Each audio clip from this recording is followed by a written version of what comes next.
All too familiar with pain, all too familiar with pride. I've been on my knees 6 but gotten up 7 times. It was never even a question of is it gonna be mine. It's not a matter of chance, just a matter of time. I've been watching the clock, 10,000 hours go by. I keep putting in work, the tears are filling my eyes. I swear I've never been tested like this, but this is mine. It's not a matter of chance, just a matter of time. Never look back. If something's standing in my way, I always push back. If something seemed impossible, I never took that. Nah, cause now I know better. Can't stop, won't stop, I won't quit ever. The waters won't take me, the highest fall won't break me. The blood and sweat is what made me. I'ma get mine, just a matter of time. The deepest waters won't take me, the highest fall won't break me. The blood and sweat is what made me. I'ma get mine, just a matter of time.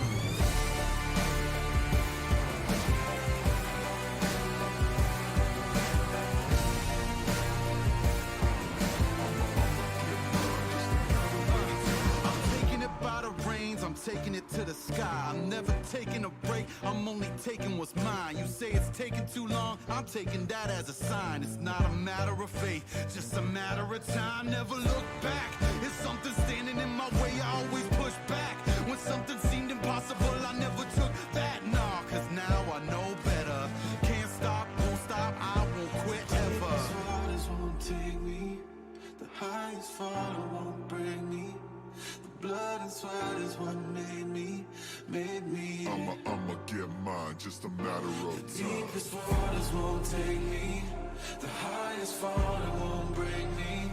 The blood and sweat is what made me. I'ma get mine, just a matter of time.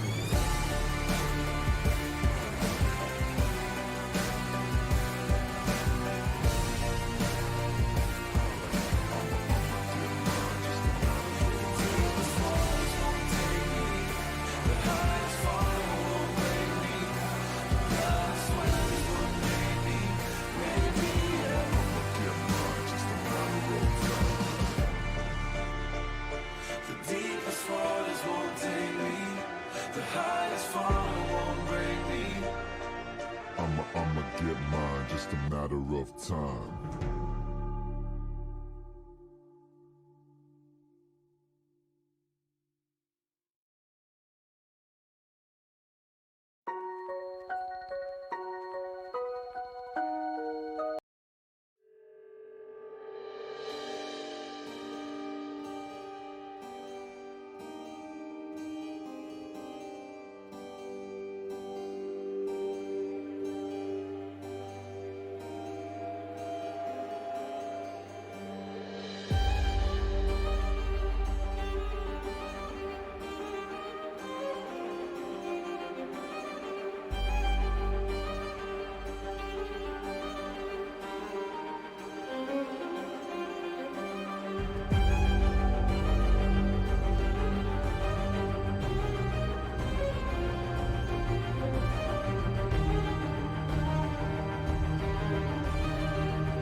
came from the darkest regions, wrapped in a cloak of light. My mind is in focus heights, I'm trying to get my overs right. Throw my doubts aside, I climb the mountainside. And when I reach the peak, the view I see will help me fly. Feel the pressure, but it's relative to the man I measured. No time for hesitation, finally time to step up. And when you're feeling deep in your bones, in your zone, you're fed up. You're close to the glass ceiling, keep your head up. See your dreams as a goal, that's how I'm seeing mine. Achieve my full potential, let all of the demons pre my shine. I hang on every word you say. Don't wanna crash and burn or drive you away. I hang on every word you say. Don't wanna crash and burn.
Alrighty, it would not be an SFL game without some sort of delay, so about 10 minutes after the scheduled time, we're just about getting ready to begin.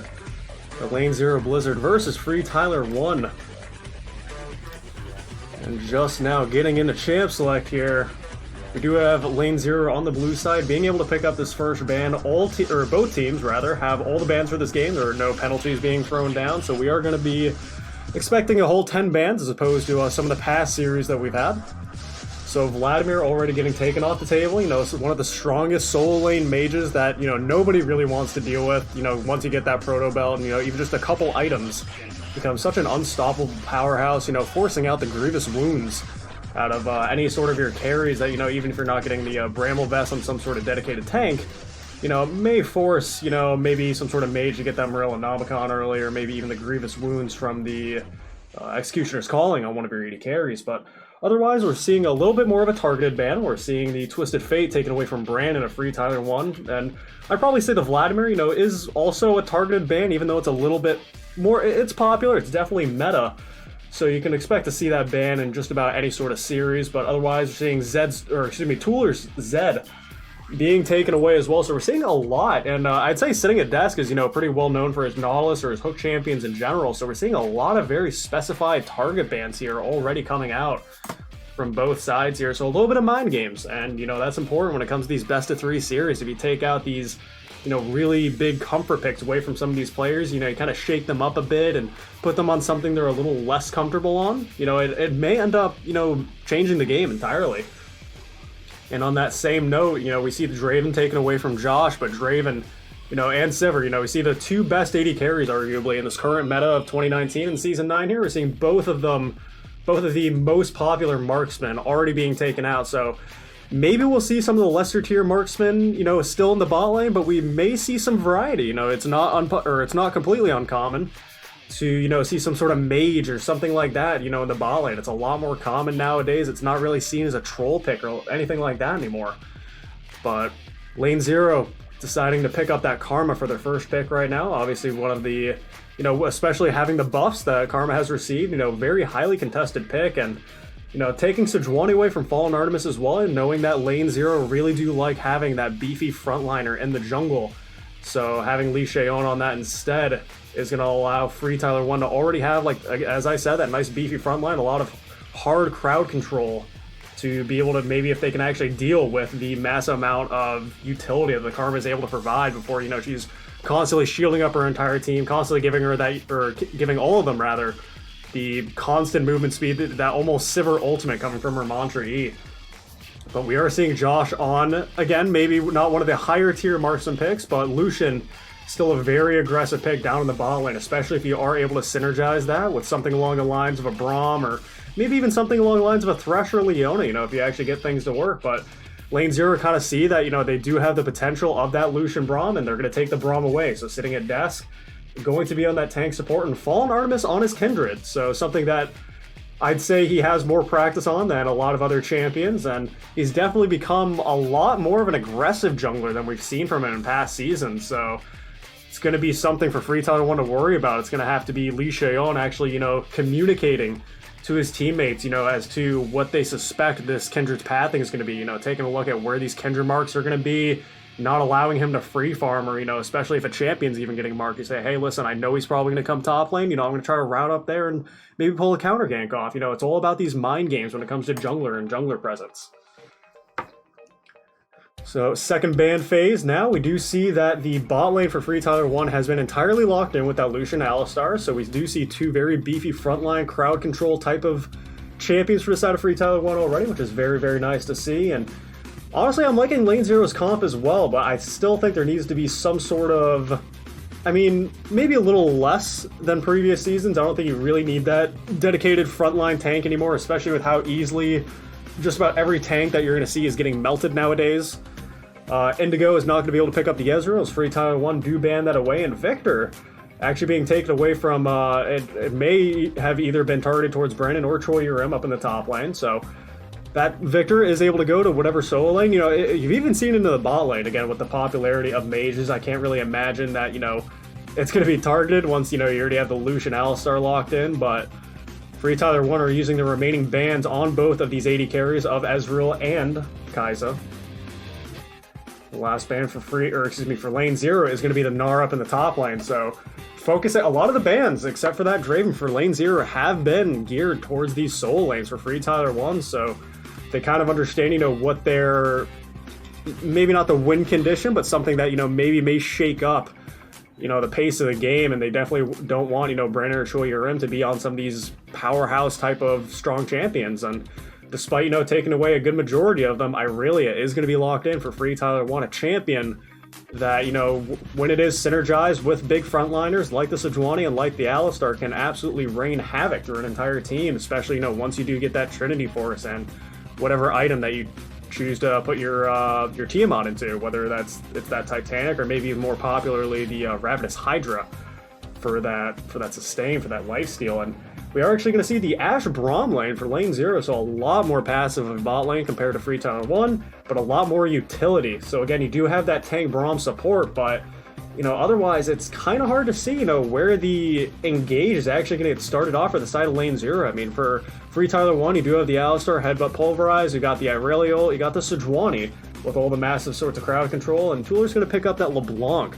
So really the only thing I can imagine for FreeTyler1, or excuse me, for Lane Zero to get fights started is really going to be that Mantra E coming out from Karma and kind of just running at FreeTyler1 head on. If you get any sort of ethereal chain off from the LeBlanc, maybe you can pick one person off, especially with the Crystal Enchanted Arrow coming out from Ashe.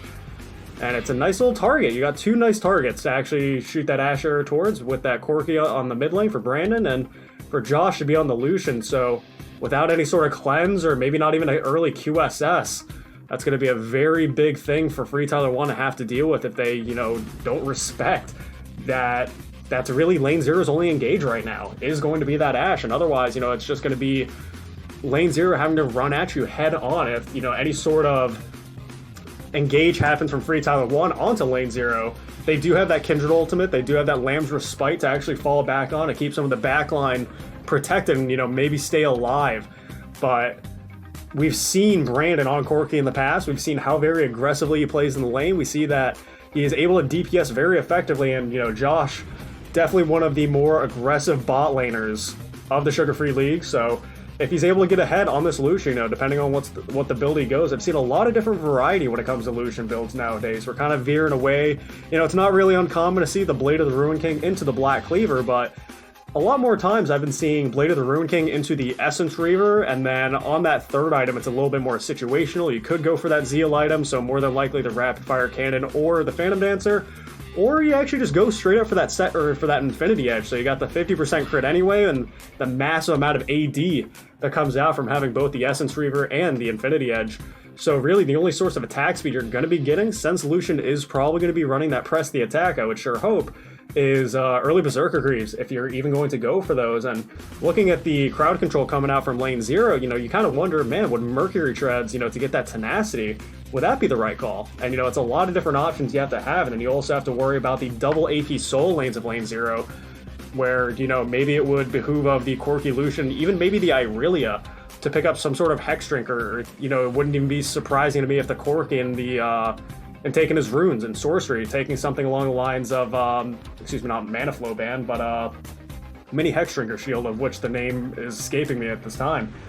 But there's a lot of bursts coming out from lane zero right now, and I think the sustained damage coming out from FreeTyler1, if the fights last longer, it's in FreeTyler1's favor, without a doubt in my mind. You've got the Irelia, that, you know, once she actually does that Conqueror prog, she's actually able to, you know, use her dash reset effectively, and, you know, depending on who she's stunning, I mean, if she hops onto that Ashe, you have the Braum protecting her, and again, the Lamb's Respite, and maybe even the Karma Shields, depending on which ability she's monitoring, but that's assuming she doesn't do the Mantra W, she's actually getting some sort of sustain in a team fight, depending if she's, you know, just throwing it on the Irelia, who's next to the Ashe, or trying to assassinate the old Wonk, or whoever Choi Yurim decides to go for.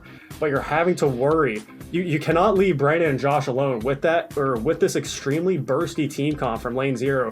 You need to eliminate one of these marksmen. There is no way that you're able to win a fight if you're, you know, just allowing them to kind of run around and cause havoc and constantly get this constant DPS out. You do have a lot of DPS from lane zero, you know, there's no doubt about that, but I do think it's more, again, direct head-on burst, as opposed to, you know, let's start a fight, let's, you know what I mean, you know, let's try to, you know, peel back, you know, we have our Sejuani in the front line, we have our Alistar in the front line, and we have the Corki and Lucian autoing to, you know, all their joy can be. But otherwise, you know, we actually, as long as it's not a spectator bug, which it very may well be with the 2019 client being what it is, but it does look like that Tooler is going for that smite mid lane. And we are going to see the double TP on the side of FreeTyler1, so they do have more of an advantage around the map and responding to, you know, however lane zero decides to manipulate their waves. But again, I'd like to see how smite works. You know, I haven't been too keen on, you know, I'm familiar with the mid laners taking smite, you know, being able to go for that, for the runic echoes, you know, being able to have that as a more cost-effective purchase early on, as opposed to, you know, that Luden's Echo that costs a little bit more. So we'll see what Tooler is able to do with that, you know, as opposed to taking something along the lines of the Ignite, that which may grant even more kill potential. But otherwise, this is going to be game one for lane zero and FreeTyler1. I actually have to update the scores up there because lane zero, or excuse me, FreeTyler1 doesn't have 2. That wouldn't be right. I still have Paragon 5 score set from the last season. That's not quite right. So we're going to fix that up, and now they have 0.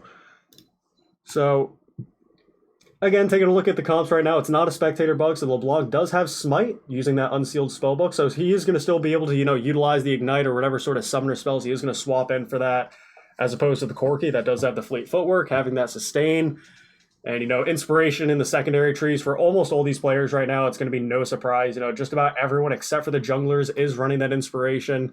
having the Biscuits of Inspiration really is a game changer when it comes to the sustain and lane. And, you know, it kind of cops out. You know, it doesn't matter if you have to deal with the, you know, the poke from the volley of Ash. You know, you constantly have those Biscuits coming in, you know, at that 3-minute mark and so on.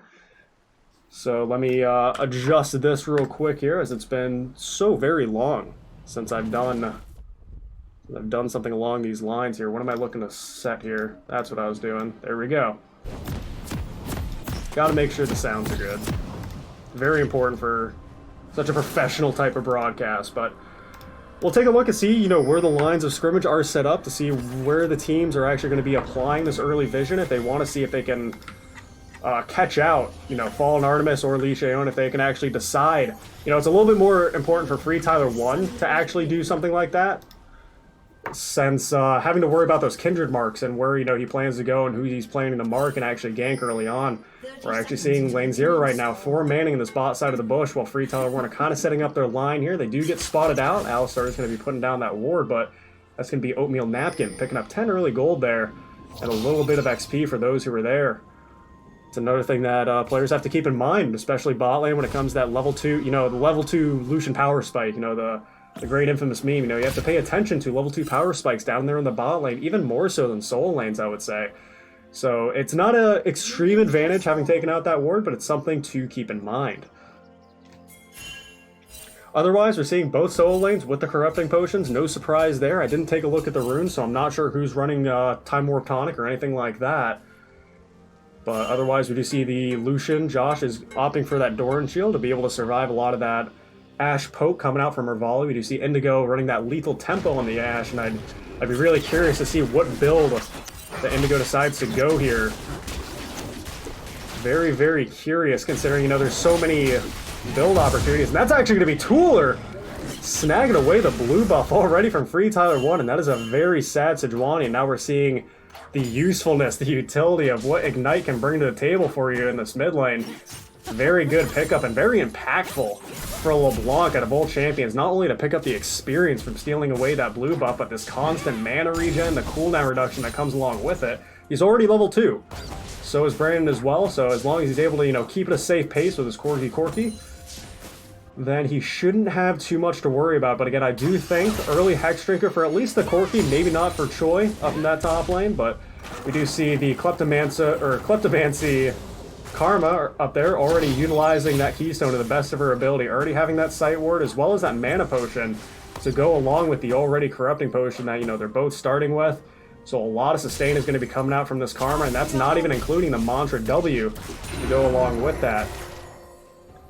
He's laying down a good amount of poke, a good amount of harass already up in that top lane, but Choyurim actually has a little bit of the CS advantages of right now, only up by a couple, but a couple goes a long way early on.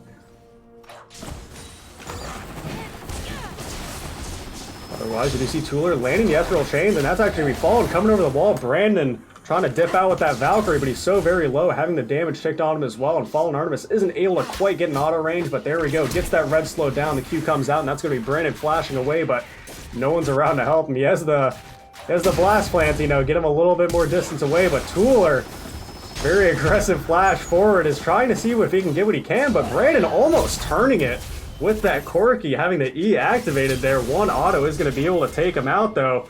This LeBlanc getting very, very low, and it could have been a very unfortunate turn. So Brandon doing a good job to not be down for the count as soon as he gets caught out. You know, he manages to waste as much of lane 0's time as possible, and almost picks up a kill in the meantime. Burns the Summoner spell, burns the flash of Tooler, so that's very important as well. Even though he's burned the flash of his own, it's, you know, you have to take every small victory for what it's worth. No Magic Mantle is being bought on this Corki, though, being able to, you know, build a little bit of defense, some survivability versus very scary bursting LeBlanc that already has the Fiendish Codex. So having that early cooldown reduction, just a massive amount of AP to complement it already at 4 minutes into the game. Otherwise, we do see some minion dematerializer that I haven't really seen too much of anymore ever since they had reduced the number that you receive from 6 to 3. So I could only assume it would be, you know, maximizing its usefulness if you use it on one of each creep, you know, one range, one melee, one cannon, but I could very well be wrong. There could be a strategy that helps you utilize Minion Dematerializer to a bit more of a efficient setup. We do see the Mantra, or excuse me, not the Mantra W, but just the W for the Karma actually completing on Choi there. All the Corrupting Potion usages have been used on this Irelia, about 10 CS up on Oatmeal Napkin right now, but look at all the different items. See the Gold Sack already, we got the Red Potion going for a very aggressive flash forward, does have the vision with the ward, and that's going to be a good Q and a good auto to finish off Choi Rim. It's going to be 2-0 for lane 0, and Oatmeal Napkin is going to be able to come back from his CS deficiency a little bit. And really picking up that double longsword, we'll see, what he's actually going to be optioned for first. I can only imagine it's going to be that Tiamat into the Trinity Force. It doesn't really get too much crazier than that. Has to be careful, though.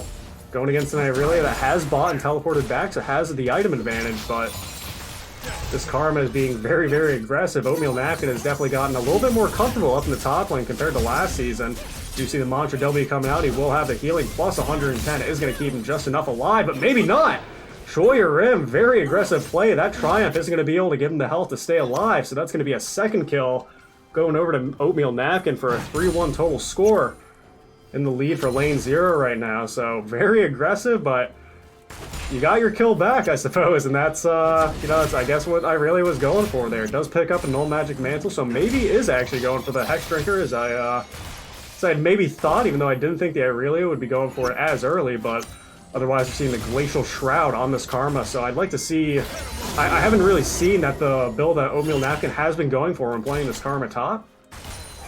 So that could be going for a myriad of different things, but it may be going for the Iceborne Gauntlet if you are going for that tankier, I'm just going to go for this max CDR, max utility type of route as opposed to, full damage, full ability power, knowing that they already have so much damage on this lane 0 squad right now. You've got Tooler with that 1-kill lead up on Brandon right now for this LeBlanc, and as well as having Kindred and Ashe as well. I think Ashe, despite being a utility marksman, is so very underrated for the amount of DPS that she is actually able to lay down depending on what her build is.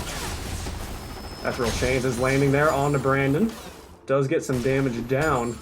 But again, having these Corrupting Potions and the Biscuits just means that nobody, despite how much damage is in, these newer school League of Legends type of games for Season 9, doesn't matter how much damage everyone's doing because it gets so much sustain. Whether it's from the inspiration tree of having these biscuits or, having that ultimate, or what is it, ultimate, not hunter, Ravenous Hunter, and the domination tree, Taste of Blood as well. Just so many sources of sustain outside of typical Spell Vamp and Lifesteal. Meanwhile, Indigo abusing the slow on this Ashe. Josh and Method limping away here. This Alistar very low, but does have his Relic Shield available to be able to heal up a little bit. Both 80 carries have yet to buy right now. Both are sitting on about close to 2,000 gold. Ashe having that CS lead by about 10, a little bit more so. So I'd like to see if they are going to go for both Blade of the Ruin King, or if we're going to actually see maybe more of a crit chance reliant Ashe, where I think it's probably a little bit stronger. I really don't like... I mean, the only time that I really like to see the Blade of the Ruin King into the Runon's Hurricane, Blade of the Ruin King into the Runon's Hurricane Ashe, is... I think the 2-item spike is almost negligible. You can't really... I think it's actually like so very weak, except for the utility of being able to auto several members to be able to get your slow off. But if you compare that to Essence Reaver and Infinity Edge, it's just so much more damage, especially since you utilize that lethal tempo attack speed anyway. And if you're going to get those Berserker Greaves, you get so much attack speed anyway, so you may as well throw more AD on it.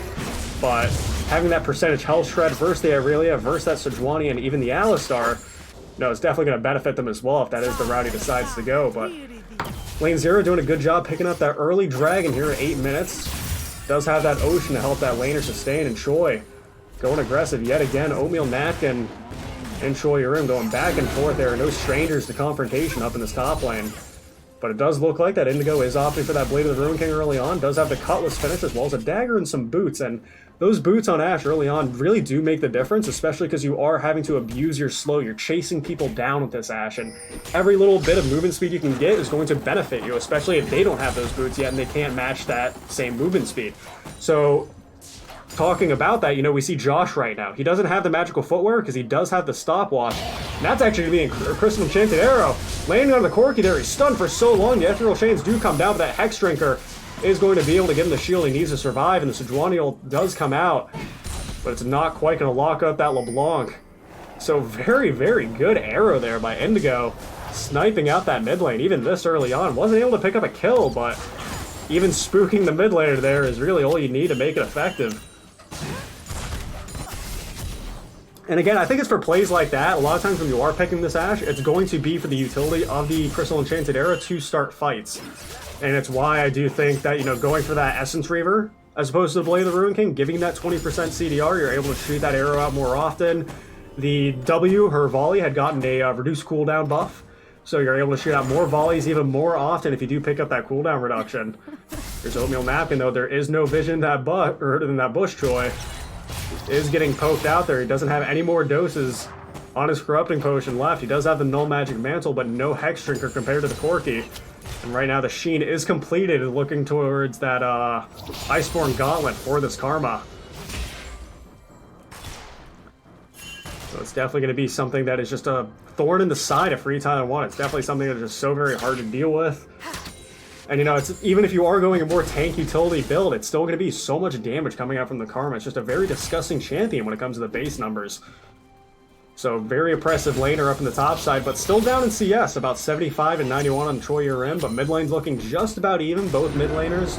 Tooler and Brandon sitting around 90 CS, but I'd say just about the same for AD carries as well. You know, we do see a little bit of a lead for Indigo right now, but it's really not too much. That can easily be negated in a quick little fight here. We do see that they are both level 7. I can't imagine that, you know, a fight isn't going to start here soon with Lee Sheon walking down towards his bot side, but Lane 0 securing that Rift Herald so very early on. The headbutt pulverize is coming on. Indigo is getting stunned up by that Sejuani ult.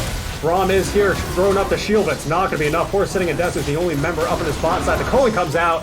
That's going to be Josh on this Lucian, picking up a double kill. Meanwhile, up in the mid lane, Tooler getting burned out by that package from the Valkyrie. With Kindred being here, popping that Rift Herald almost immediately upon returning here to the mid lane. We're going to use that distortion to clear out the wave as fast as we possibly can. And here it comes. See how much gold they're able to pick up here, and that's going to be 320 gold going over to Tooler from those turret platings of the Rift Herald. So Fallen Artemis is definitely no stranger, knowing how to be able to giz lanes ahead and understanding what they need to be able to pick up a lead. And here's Tooler looking for yet another aggressive play. The Ethereal Chains do land on Choi. Blast Plane is going to take him back a little bit, but Alistar and Corki are here to respond. Oatmeal Napkin is up on the side, and that's going to be a Mantra Q coming out, but Tooler picking up that kill, and here's Oatmeal Napkin chasing him down. Does have that Iceborne Gauntlet finish as well as the Ninja's Hobby, so a very, very tanky Karma already here at 12 minutes in. Here's sitting at desk, trying to catch out Josh, who's all alone on the bot side. Mephit trying to respond the best he can up in the top side in the mid lane.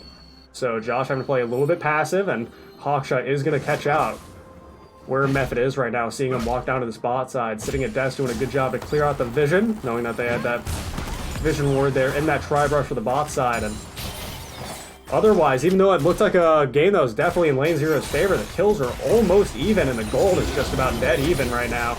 Just the slight, ever so slightest lead in the favor of Lane Zero, which is amazing to think, because we saw them pick up that Ocean Dragon early. We saw them even get the Rift Herald, and not only get the Rift Herald, but popped it very early there in the mid lane to pick up 2 of those turret platings and giving all the turret plating gold to that LeBlanc. And despite that gold coming in, it's still so very even, so it really is just about anybody's game. The only person that is like really far behind right now, and I can't even say really far behind, is Choi Rim with this Irelia. And he's still managing to out CS Karma right now, despite constantly getting poked out like this. Having to deal with this constant Iceborne Gauntlet slow, do get the W to land there, the Q damage, or the Mantra Q damage actually. Trying to poke out this Irelia to the best of his ability. The Merc Treads are finished though, so he does have that tenacity as well as the Tiamat to be able to clear the waves the best he can, even working on that Phage there with the Longsword and Ruby Crystal. Otherwise, taking a look at the itemization of the junglers right now, we do see Cinderhulk is finished on Lee Sheon. And that's going to be a second dragon. It's going to be an air dragon over to the side of Lane Zero. So already 2 dragons on the board here at 14 minutes, and Lane Zero has captured both of them. Oatmeal Napkin still just going so very aggressive. Mantra Qing every opportunity he gets. It's not Mantra E, not Mantra W. He's going for that Q damage every chance he's able to get. Crystal Enchanted Era does not quite get the Corki this time around, but that Ethereal Chain does, and Brandon being knocked down to a little bit below half health, and Tool are still very healthy right now. Has that Runic Echoes finish with that Blue Smite, as well as the magic penetration coming out from those sword shoes, and Josh walking a little far forward here, not showing any fear for the bot lane of Lane Zero right now. Indigo 1 level down right now onto Josh, but the CS again almost dead even. And we do see the Blade of the Ruin King finish on both AD carries, but Josh does have the advantage right now, having that Phage completed, so not only having that little bit of bonus movement speed to be able to catch that Ashe if she's trying to run away and they get in some sort of skirmish, but also having that health is so very valuable. You know, you don't have to worry about the AD or the damage that it's giving you. It's really the survivability and utility. And speaking of survivability, there's none of it for Braum here. Josh is on a killing spree with his 3rd kill of the game. Teleport is coming out. Lane 0 looking to start a fight here. Montague does come out from oatmeal napkin. The W does land as well. And that's going to be a kill going over to Karma. Method is going to fall. And it's going to be the Sejuani and Lucian down here in the bot lane trying to defend against the LeBlanc, Ashe, and the Karma. There are no turret plays to take, though. We do see the calling coming out to see if they can clear the way to the best of their ability. Volley is poking him out, and the Ethereal Chains does land onto Josh, and oatmeal napkin does get the W. That's actually a very aggressive flash forward, and Josh picking up that 450 shutdown. Very well played there. Alicia Iona is looking for more. Josh is on the side. Dash is coming up very soon, but Josh isn't sure if he wants to go in. That's going to be the Sejuani dipping out of there, and it's going to be FreeTyler1 disengaging, and now kills are dead even. Gold values are dead even. The only thing that Lane 0 really have in their pocket right now is the 2 dragon advantage that they have picked up, but it's not even something really, really impactful. I'd say the air dragon is more impactful than the ocean. You know, you were able to utilize, you know, the power of that ocean dragon in your early laning, and Method actually, from just headbutting a minion away, gets about half, actually way more than half his health taken away from Indigo there. So Indigo doing a good job to punish him, knowing that no one else is around with this cow. But right now, it is still anybody's game, and it makes it so very exciting. But Lane 0 really have to start sweating, because, man, Josh is really not the person that you want to see have 4, or not even 3, but the 4 early kills already. Not only does he have that Phage working towards that Black Cleaver, but also has the Kindle Gem for that cooldown reduction. So Ethereal Chains yet again landing on the Corki, and every time Tooler goes in on the Brand here, he's taking his Corki to a little bit below half health, even with this Corki having that Hex Drinker. So a lot of damage coming out from the Runic Echoes of LeBlanc. He even has that needlessly large rod. You know, working on, you know, whatever he's actually going towards with that, whether it's a Rabadon's Death Cat, whether it's a Stormbinder, or a Stormbinder? Not Storm Razor. That's not quite it. The item will come to me if he buys it. He is sitting on that broken stopwatch, though, so we can't expect him to get some sort of Zoni's Hourglass at some point in time, and Hex Flash from Method is actually going to be able to get him to knock away sitting at desk here, but despite being so very tanky with his ult, it's not tanky enough, and that's going to be Fallen Artemis picking up his first kill of the game there, 1-0-2 on this Kindred right now. Does have his Warrior enchantment completed, as well as those Berserker Greaves and Oatmeal Napkin making Poi Choi Rim here suffering up in this top side. And again, despite him being able to keep up in CS, it's just an absolutely miserable lane for him to have to deal with, and it's only going to, you know, completely amplify the effect once the Karma is able to finish off that Spirit Visage that he's working on right now with that Spectre's Cowl and Kindle Gem. And there's going to go the first tower of the game. It took ages to be able to get that first tower. Nearly 18 minutes into the game, but they do pick it up, and we can take a look at the goal difference right now. They are a little bit ahead, or I should say a little bit more than a 1k gold lead established from getting that first blood tower, and having that 1 kill advantage as well certainly adds to it. Right now, until team fighting starts, it's really hard to say, you know, which way this this game is going to go. Again, we do see the 2 dragons right now, but the third one is going to come up rather soon, and it's a little bit more of a important one. It's going to be that mountain dragon. And honestly, when it comes to having 1 or 2 single dragons, you know, it's going to be a lot more beneficial for you to have Infernal and Mountain. And Choi having a very good escape there, but it's not going to be enough. But sitting at desk, using both that flash and the ignite to make sure that Aurelia falls at his hand. And even though it almost looked like a very, very clever escape there by Choi, it just wasn't enough. Too many members up in the lane, or up in the top side for FreeTyler1 top laner to have to deal with, but they are trying to respond the best they can. Brandon Valken over the wall with Josh right by his side, popping that Vision Plant as well, and Lane 0 really aren't able to get in to contest this dragon, and that's going to be very impactful because it is going to be this mountain dragon with FreeTyler1 if Fallen Artemis isn't able to steal it. He is sitting on the side, he does go in for it, but the smite is going to be taken away. Lee Shael doing a good job to secure that mountain dragon. Sejuani ult does go a little bit wide. The Lancer Spike does go down. Brendan is very low on the side, and Josh isn't sure where he wants to go. Fallen Artemis going down or over the wall on the side, but here's Choi Rim teleporting in.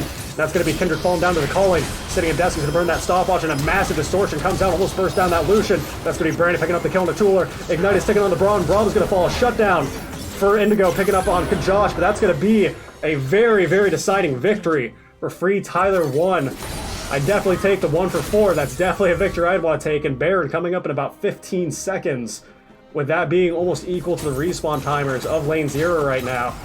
And what an absolute mess of a team fight that was, and despite Fallen Artemis trying to go in for that hero play to smite away that Mountain Dragon, FreeTyler1 are able to pick that up, and it's so very impactful. They're not looking at Baron right now, but it gives you so much more of this potential to be able to take it with that true damage to objectives. It also helps their sieging as well. But looking at the marksman that FreeTyler1 have, you don't have a lot of long range. It's not like you have some sort of Caitlyn or Jinx rockets, you know, stand really far back, you know, let your frontliners actually sit there and try to protect you while you try to get the damage off of the turret. You have Corki and Lucian, which are arguably two of the shortest range marksmen in the entire game, so it's going to be very, very difficult for these guys to get turret damage off. It's just a 5v5 siege, and they, you know, without some sort of Baron buff. But that is where that Mountain Dragon is going to come in. All it takes is one trade to go FreeTyler1's way. It doesn't even need to be like some sort of 5-0 massive team fight.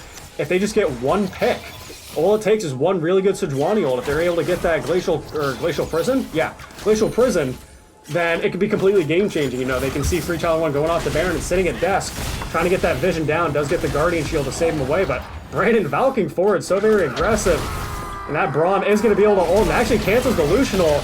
Crystal Enchanted Arrow does stun up Josh for only a couple seconds there, not even. And that's going to be a double kill going over to Brandon on this Corki. And as I said, all it takes is a couple picks, and FreeTyler1 can look towards Baron.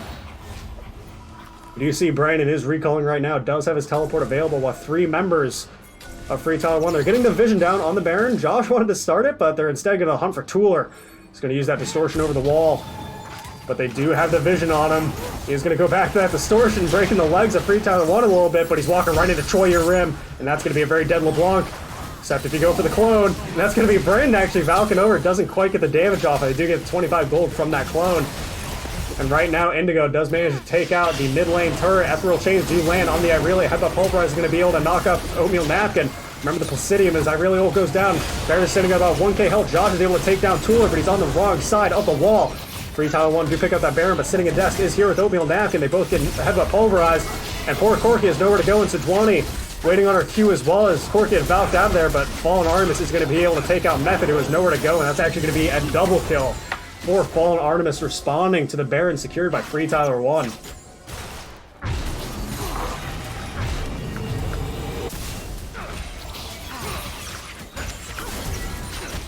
Otherwise, right now, the only advantage that Lane 0 have right now, that there is only a Baron buff on 2 of the members of FreeTyler1 right now. You do have it on Brandon, you do have it on Josh, but 3 members of FreeTyler1 had fallen, and the score is, again, still just about dead even. You know, a 23-minute game, and it's just been neck and neck this whole time, 11-12 right now. And a pause is going to be thrown down there, so this gives me a little bit of a break to actually catch my breath here. That's excellent. Woo! I don't have chat open, I usually don't. So I'm not sure what's going on, but I kind of like to live in mystery. Maybe they're having some sort of verbal argument or dispute. Who knows? And it actually is going to be unpaused very quickly, and I only got to drink, you know, one little sip of my smoothie. I do have a great smoothie. It's like, I think it's called like Mango Tango, something like that. Really, really good. I love me my mango. Love me my smoothies in general. Otherwise, though, we do see Brandon right now, again, one of the only members of FreeTyler1 to have Baron is actually going to hit by the Crystal Enchanted Arrow. Ethereal Chains do land as well, but the package is going to be able to bring him to safety despite being taken so low, and that could have been huge for Lane 0 if they were able to capitalize on that, but I wasn't certainly expecting that arrow, and I don't even think that many of the members of Lane 0 were besides Tooler.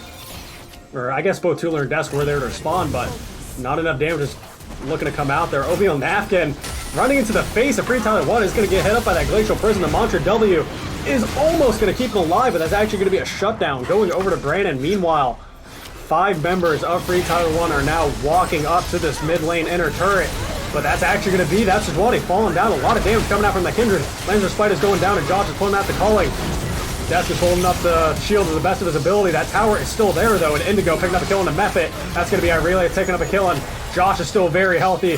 Well, Josh and Brandon, the dynamic duo, are having to limp away from the slows of Ash. Indigo picks up a kill. It's going to be a triple kill, and that is actually going to be an ace for lane 0 there, despite it being in the favor of FreeTyler1.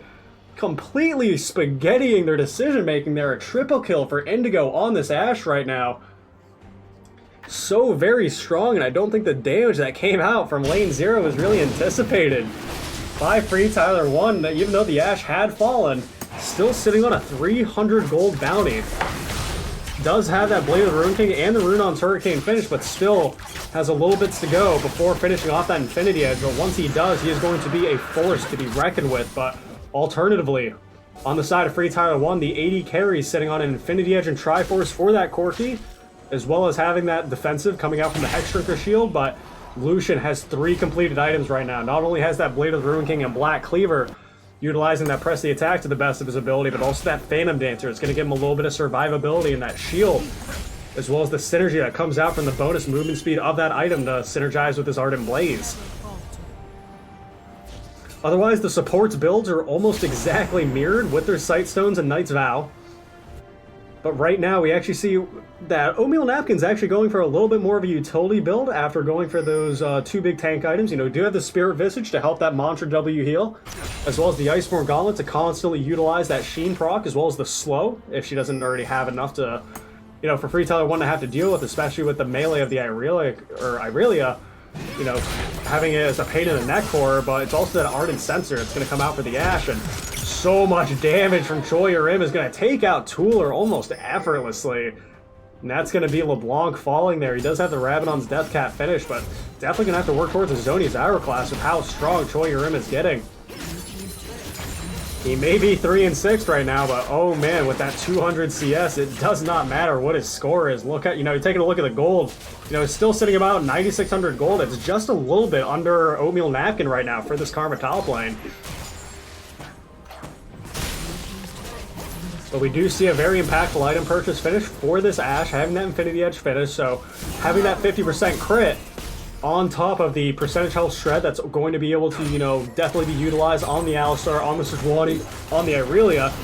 But it's actually going to be Alistar getting stunned up, and that's not really the member they want to use that Enchanted Arrow on. Hawkshot does come out to see if they can spot any of the members of FreeTyler1, but they do have 2 of them up in this bot side, and it could result in a very dead Karma if they do decide to use that Glacial Prison, but instead going to back out. Not sure where all the members of lane 0 are just at this point. But right now, 27 minutes into the game, still neck and neck in these kills, 16-16, and the gold, again, just about dead even. 1 Earth Dragon, 1 Ocean, and 1 Air Dragon on the side of lane 0, and only 1 Mountain Dragon for FreeTyler1, so lane 0 can at least take comfort in the fact they do have a little bit of the objective control down. But speaking of objectives, you do have Baron coming up sooner rather than later, and both of these teams are going to have to posture around it, which is why we're seeing Fallen Artemis right now doing his best to clear out some vision, utilizing that scanner to the best of his ability. Taking a look at the vision score right now, we can actually see the numbers for the average vision score of lane 0 to actually be a lot higher than the average of the members of FreeTyler1, so it's definitely something to keep in mind when it comes to these individual players and how they play together and the vision control that they're able to establish. When it comes to these competitive games, vision is everything, especially as you're having to posture around the Baron that's coming up right about now, and as these future dragons come up, you know, if you don't have the vision to actually complement it, you can't really get those good fights in. Otherwise, though, Choi is on the bot side. Both the top laners do have their teleports available, while the other 4 members of each team are looking towards this Baron right now. Both of them do have equal opportunities to take it with 1 mountain on each side, but it all depends on, you know, who starts it, and then, you know, who's going to start the fight. It's going to be, you know, there's a lot of different ways that these fights can go. They have a very tanky Sejuani for FreeTyler1, having that Warmogs finished on top of the Cinderhulk, and Brandon actually very ballsy clearing out that vision there. Very well done to utilize that Blast Cone, clear out that vision, knowing he has the Valkyrie available for an escape, and having Indigo with no arrow means that lane 0 are almost engageless. Meanwhile, Glacial Prison is available for Li Xiaoyan right now. while they clear out the double pink ward of lane 0 up in the mid river brush.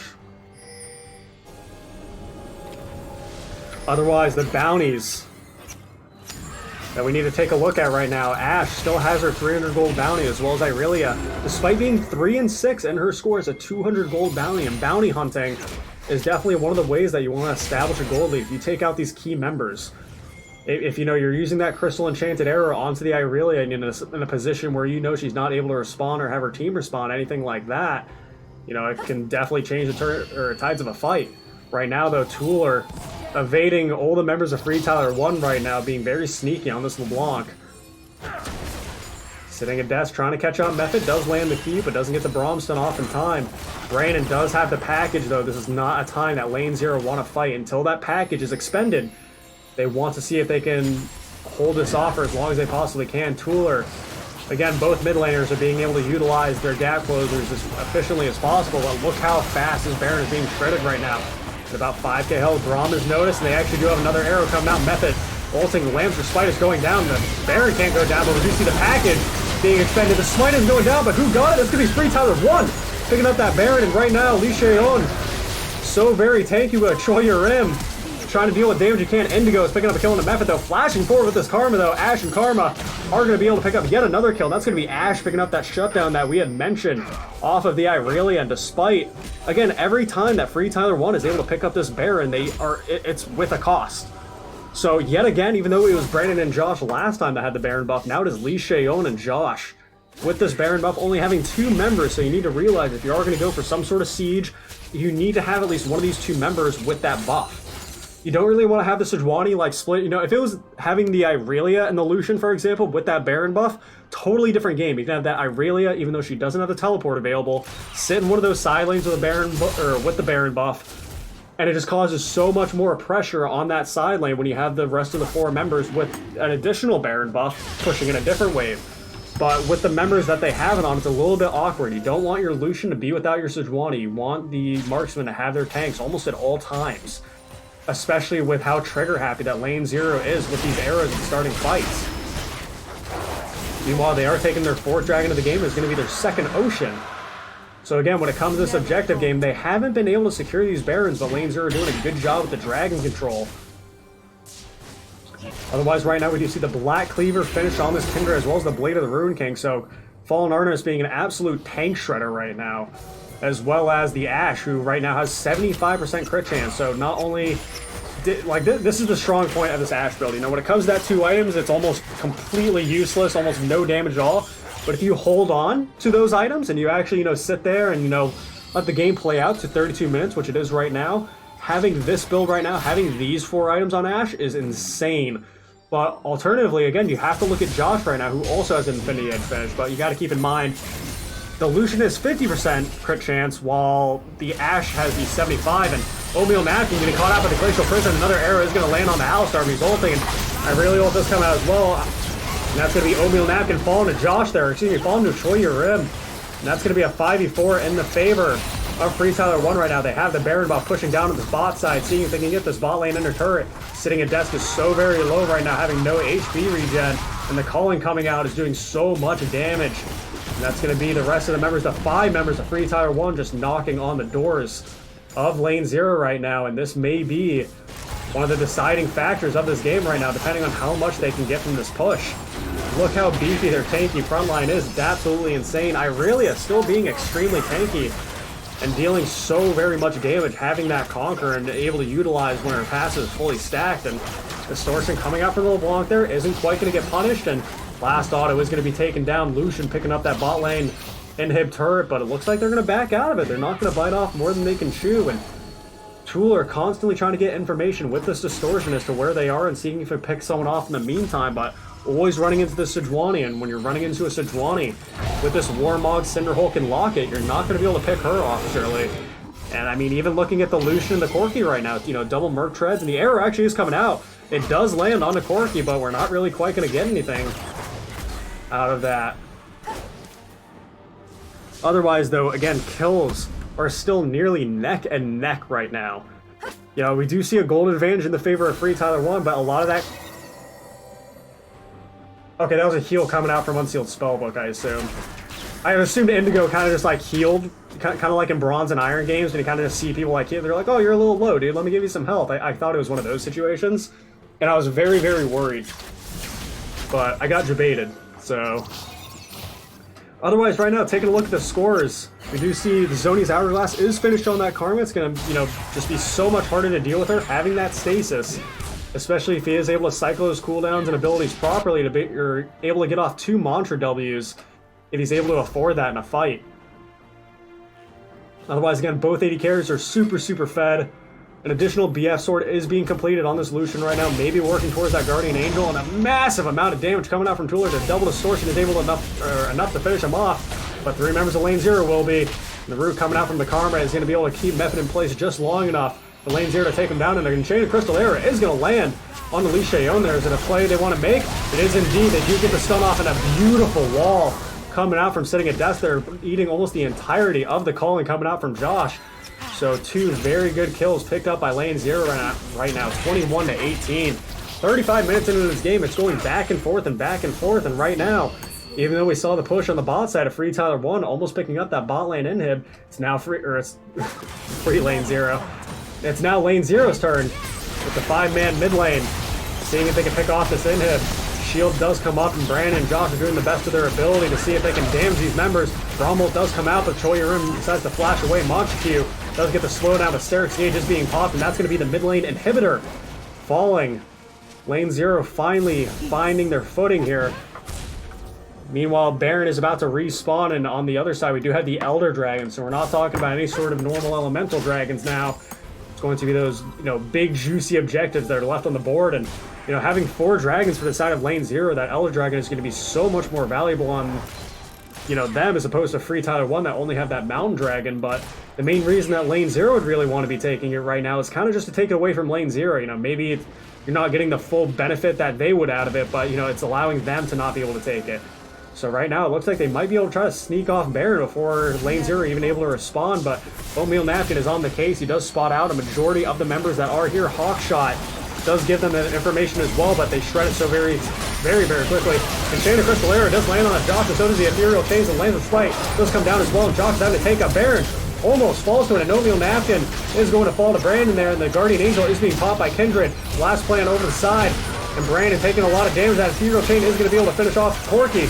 But look how long this fight is lasting, and Tooler is on a killing spree. Another flash forward by Fallen Artist is able to pick off Brandon. Choi Rim and Josh are so very low, they're having to run away from the distortions of LeBlanc. The Ethereal Chains almost lands on that Irelia one last time, but not quite going to be able to find him. That's going to be Lane 0 now, having the advantage picked off, and that's going to be Choi falling to Tooler.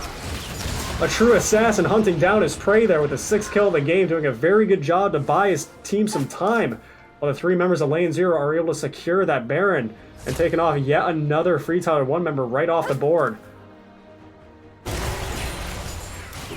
Very exciting game. Surprisingly enough, for this first game, I really thought that FreeTyler1 really had the advantage. I thought, you know, it was definitely going to be game 1 going over to them, but Lane 0 doing an amazing job just to clap back and showing how effective, you know, especially in these... I always thought, you know, when it came to these prolonged team fights, the longer the fights lasted, it would be more in FreeTyler1's favor, but they are definitely proving me wrong. Fallen Artemis, I would love to see the damage charts in this game, actually, because so much damage is coming out from every member. Even this tank Karma up in the top lane that has the Ardent Sensor, more of a utility build, is doing massive amounts of damage. You know, the shields he's able to, you know, apply to Indigo, who's running around at 8-3 right now on this Ashe, sitting on that stopwatch, working towards that Guardian Angel. You know, it's absolutely incredible. And Tooler, again, poor Li Xiaoyan is just having to deal with, you know, this headache of a LeBlanc, you know, stealing the blue away at level 1, and poor guy can't even take his wolves in peace without distortion over the wall constantly, you know, looking for these plays. So very well done.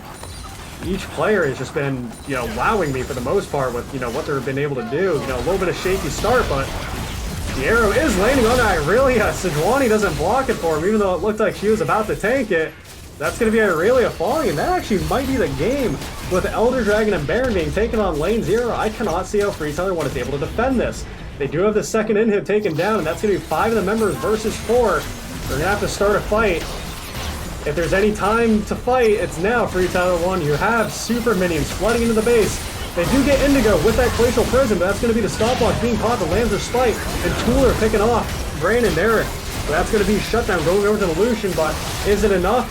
Probably not. FreeTyler1 getting taken down by Indigo. A double kill going over to this Ashe, and a very, very awesome victory there towards the end of that game. Even though it was a back and forth, Lane Zero doing a fantastic job to pick up the first win of this series. So, very well done for that first game of this best of 3 series. Taking a look at the damage charts. Wow, Indigo, there is no doubt in my mind, even on this utility marksman pick, being able to deal 44,000, you know, compared to something like Lucian, where it's just all damage. You know, Lucian's just damage. You know, you're not applying or providing anything to your team. It's mostly how much damage can you dish out. You know, only dealing 24,000, you know, not even, you know, or a little bit more than half than what Indigo was able to do on this Ashe. And, you know, you see Corki doing a little bit more than the Lucian, but keeping about neck and neck with what Tooler was able to do on this LeBlanc. And I expected a little bit more damage coming out from Kindred. I wouldn't have imagined that both Kindred and Karma did the same damage. Same with Choi Yurim on this Irelia. I expected that, you know, just from what I was watching, I thought there was a lot more damage coming out from those individual players, but it does not appear so. And again, we'll just look at vision score, because, you know, even supports need to be appreciated. It does look like Method with that 94 ward score is gonna take the lead for that one, but I'll update the stream a little bit. I gotta update the scores, and we'll take a little bit of a pause before we get into Game 2 of Lane Zero and FreeTyler1.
You take me higher.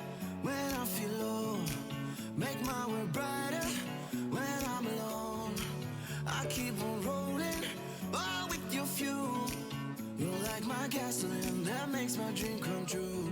'Cause this is the beginning. Together we'll be winning. With you I'm a savage. Make my sorrows chill. 'Cause with you I'm feeling feather-light. Light like a feather, white like the wind. I'd fly together to where we ever been. You taught me loving without all the bling. You're all I need. I'm feeling feather-light.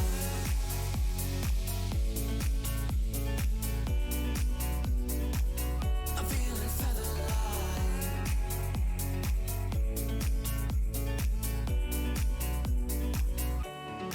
You're my desire, my cookie dough, my burning fire, my secret code.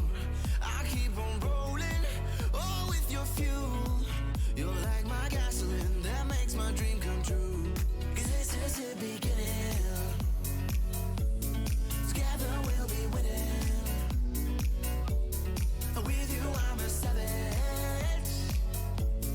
Make my sorrows chill. 'Cause with you I'm feeling feather-light. Light like a feather, white like the wind.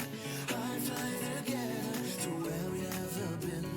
You taught me loving without all the bling. You're all I need. I'm feeling feather-light. Light like a feather, white like the wind. I'd fly together to where we ever been. You taught me loving without all the bling. You're all I need. I'm feeling feather-light.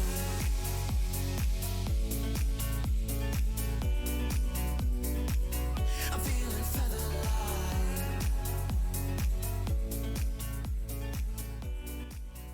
'Cause with you I'm feeling feather-light.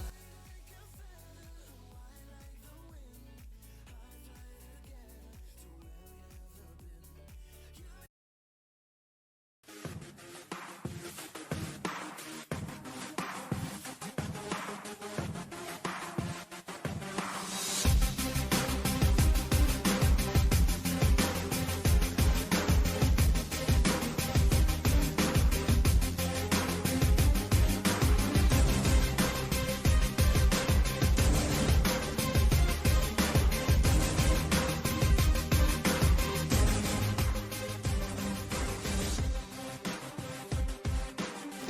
All right, and here we go.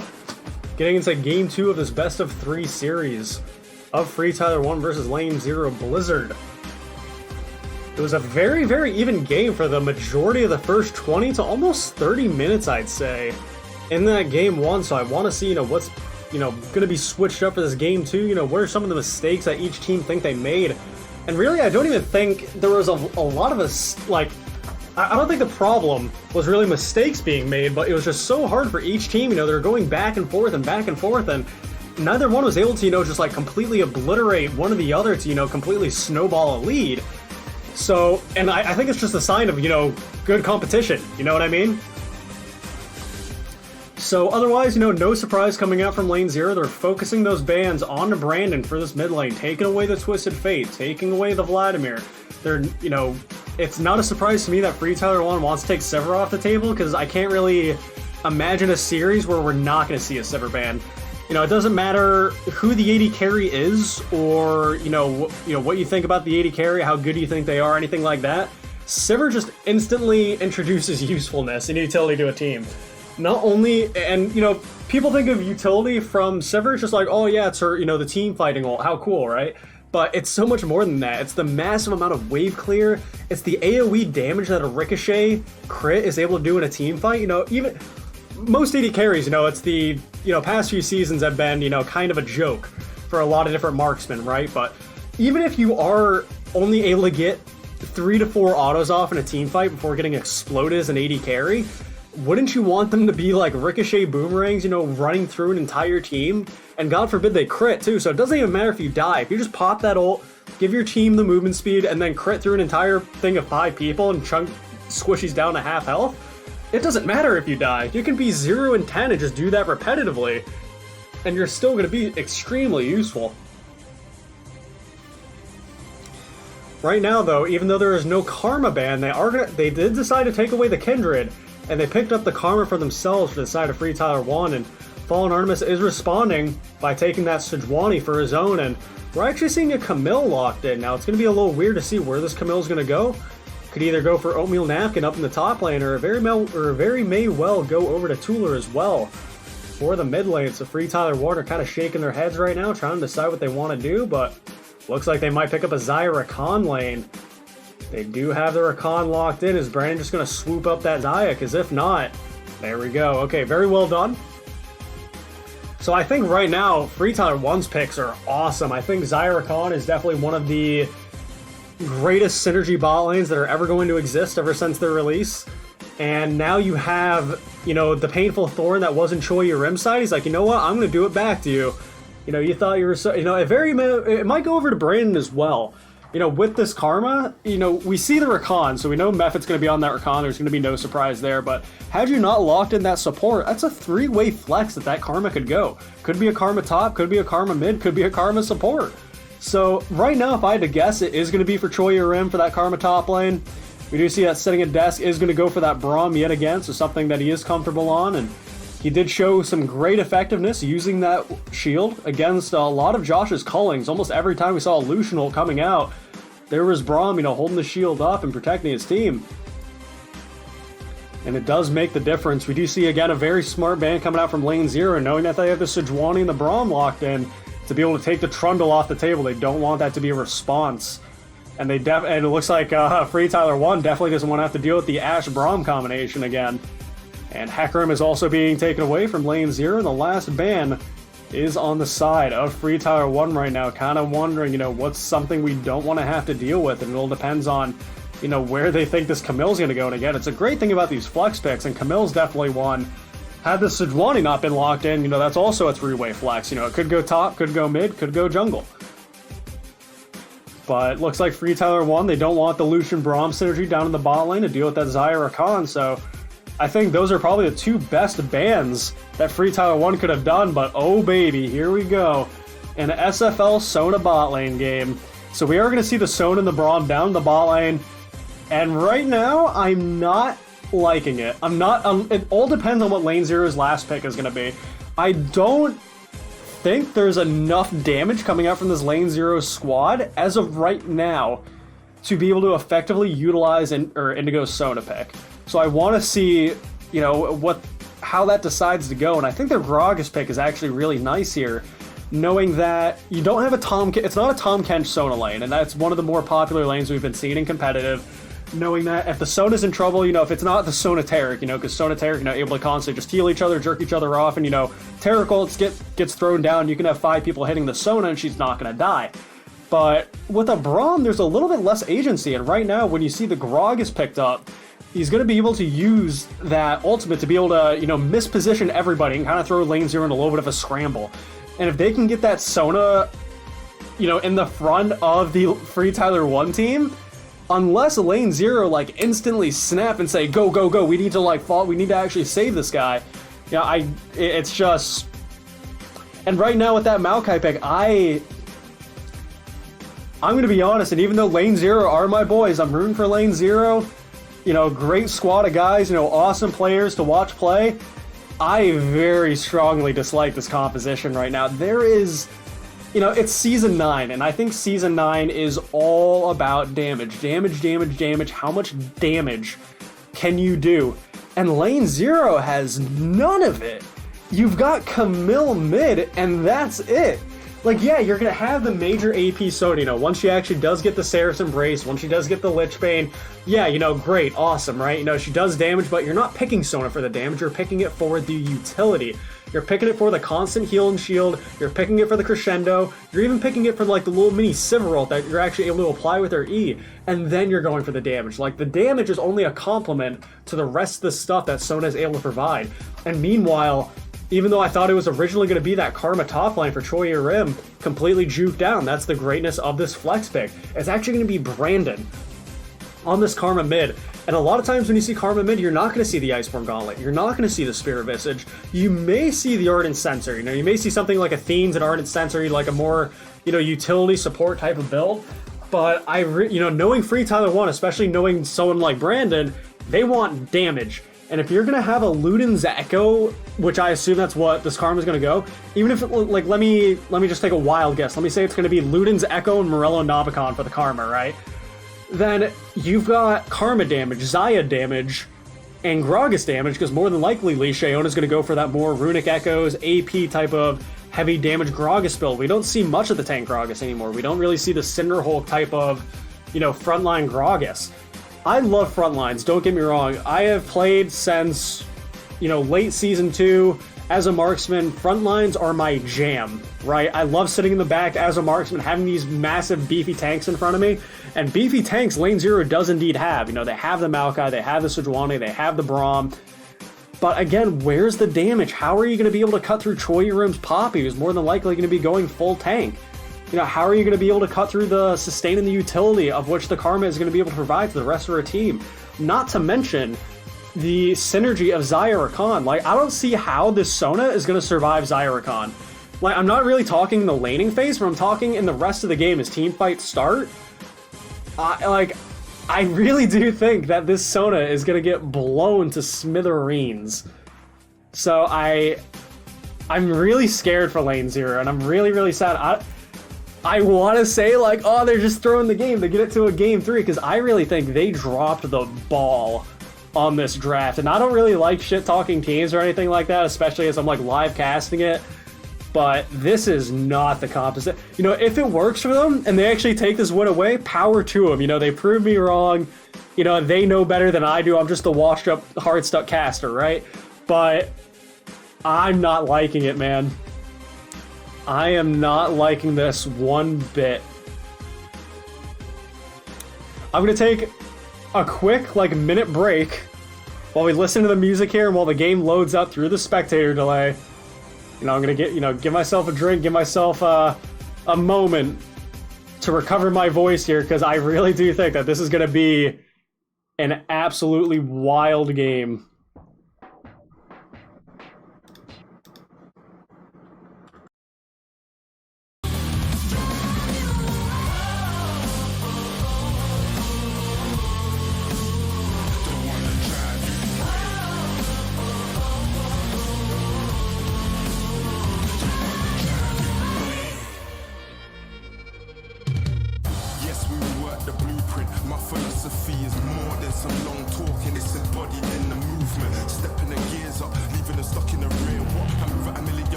Alrighty, and here we go, getting in to Game 2 of this best-of-3 series of FreeTyler1 versus Lane Zero Blizzard. And right now, as we talked about it just a couple seconds ago, looking at the draft of Lane Zero right now, even more peculiar, I usually don't talk about the runes very much anymore, but we see a few interesting things that I'm not familiar with, I'm going to be honest with you. I'm not familiar with the Fleet Footwork Camille. I know that Camille mid has definitely risen in popularity. I know that's a very common pick nowadays. But for it to go Fleet Footwork, that's new to me. I'm not sure about that. Excuse me. We do see the Sona and the Braum. Their keystone's completely fine. It's about what we're going to see. We're going to see the Klepto on the bot lane Sona. We're going to see the Guardian and the heal to be able to see if they can keep that Sona alive as much as they can. They're not looking for fights. You're especially not looking for fights against the Zaya Rakan. And one of the things I noticed in one of the LCK games recently is the Halo Blades Zaya Rakan lane that I've seen. Both the Zaya and the Rakan running Halo Blades, utilizing the synergy of Zaya W that gives attack speed to both the Zaya and the Rakan. So, amplifying that with Cheap Shot as well as Halo Blades and the rest of the domination tree, it can actually be quite cheesy. So right now we do see both of them in the bot side, even very up forward in this bush, knowing that they don't need to leash the Gragas, who's starting on this top side blue right now. May be able to get some cheesy damage off, and maybe the Sona Braum are aware of it. They don't know if it's safe. They're walking up right now. And here we go. If they both start W, it's going to be a kill. The Ignite does go down to Indigo. He flashes away, but that's going to be a flash, and that's going to be a first blood for FreeTyler1. And guess what? This is how I assumed that this game would go. I anticipated that this Sona was going to have a hellish time. And, you know, not only do you have the summoner spells being burned out from FreeTyler1, but guess what? That's a Sona without flash and teleport. Another Recon W is going to knock her up. They're getting some return damage off, but I really like Josh and Meffert right now. I'm really loving their aggression and punishing the Sona Braum right now. It's not going to be very exciting up in the top lane, besides Lee Shayon getting this gank off on an Oatmeal Napkin right now. Does get the flash away, but that's going to be responded by a flash of Choya Rim of his own. And the passive shield to keep him just enough alive, tanking that turret shot. And that's going to be a 2-0 lead for FreeTyler1. And it's not even 3 minutes into the game yet. Absolutely wild aggression. And it's not unknown for FreeTyler1. You know, they are definitely one of the more aggressive teams in all of the league. So, what I did want to mention with the rest of the keystones, though, is that we do see, again, not just the Fleet Footwork Camille, but also the, there was something else that caught my eye. Oh yeah, the Aftershock Recon is a little new to me. I've definitely seen it, but I've seen a lot more of Airy Guardian as opposed to the Aftershock, but I definitely see why the Aftershock is going to be useful if you are able to get those constant W's off.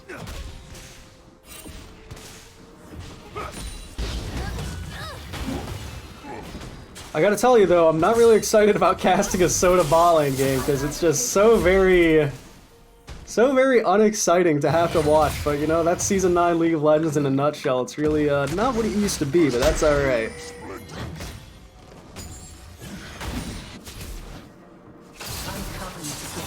Good stun, landing up by Tula there, getting that heal from the W as well, but it's going to be responded by not a Mantra W, but just a W from the Karma.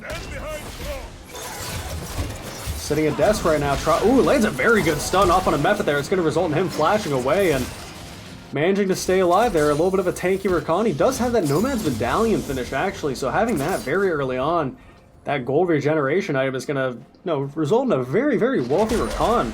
A lot earlier than we would have anticipated. Right now, though, Indigo doing a good job to get as many Spell Thief stacks as he possibly can to rush towards his Sightstone and his overall support quest item. But here's Lee Shayon. Predator Gragas coming in. Very good double knock-up coming up from Method there. They're limping away, and all the feathers from Josh do finish him off, and the flash away from sitting at desk is going to keep him alive. And Choya Rim taking out Oatmeal Napkin in the 1v1! But Oatmeal Napkin slaps back with a cannon minion. So even though it was about to be 4-0, it is now... Wait a second, my thing's messed up. There we go. It is now 4-1, but it's still a very, very massive lead for FreeTyler1 right now. But Tuller almost picking up that kill. The flash forward doesn't get the empowered Q auto off, and Brandon staying with just a sliver of health. This is almost BM. You know, he does have the potions ticking, but man, this is greedy to stay like this, Brandon. We'll see if Tuller is able to punish it, but I don't believe he's going to be able to. Just going to decide to back out of that for now and opt for the recall instead.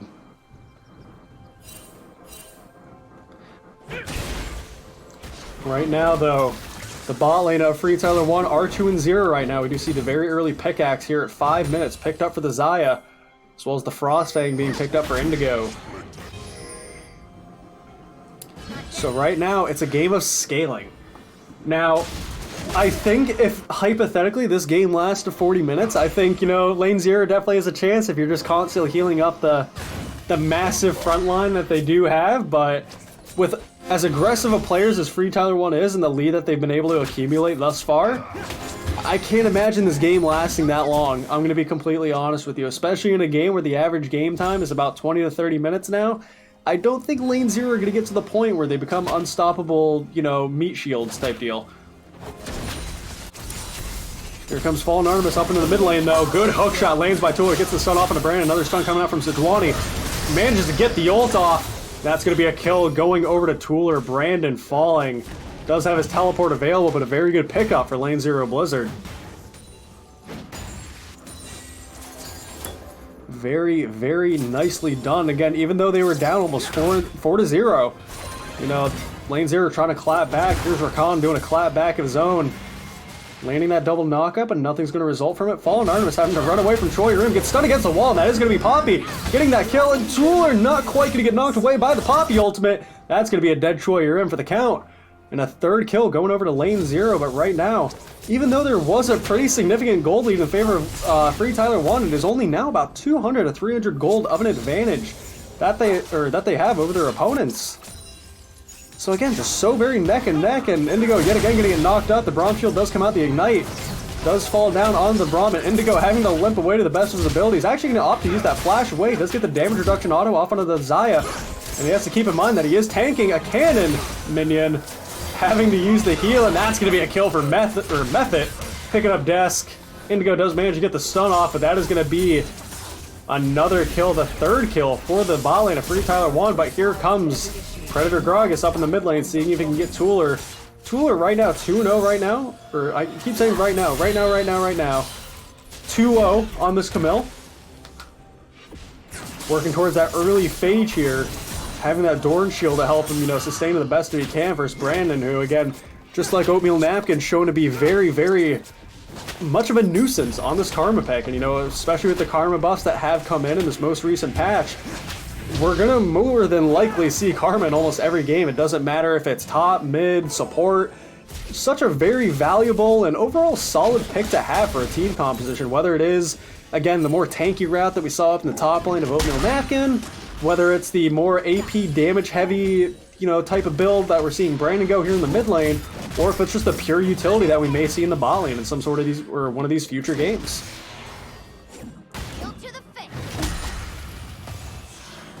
But again, right now, even if Lane 0 was able to pick up kills and was able to get an advantage, with their composition, I just don't see how they're going to do the damage to win it, you know, whether it's a 5v5, 4v4, even if it's some sort of like 5v4 scenario where they have the numbers advantage, I just don't see where the DPS is going to come from.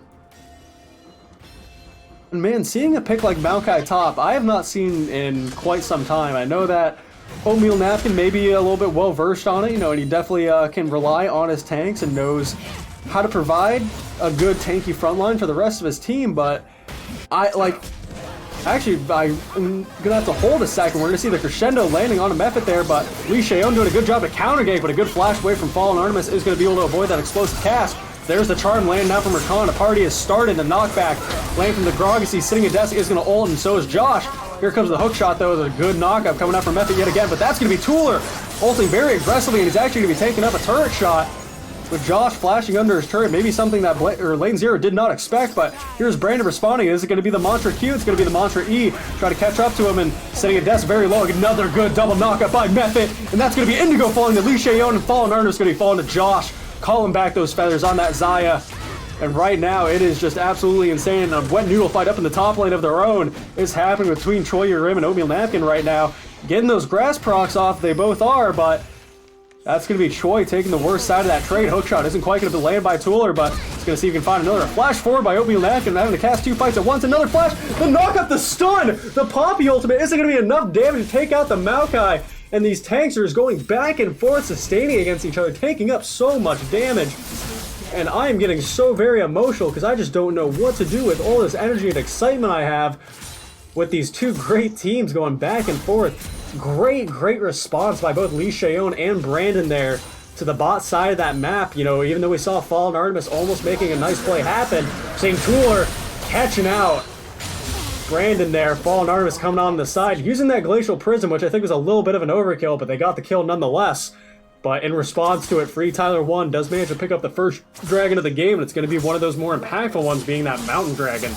So they are going to have that true damage to objectives, and it's going to be a massive factor for Lane 0 to have to worry about when it does come around to time for Baron. You know, you have so many more things to actually utilize that Mountain Dragon on the side of FreeTyler1 as opposed to Lane 0. And again, I can talk about the difference in these compositions all day, especially just with damage, because I just cannot believe that lane 0 had opted to go for this composition.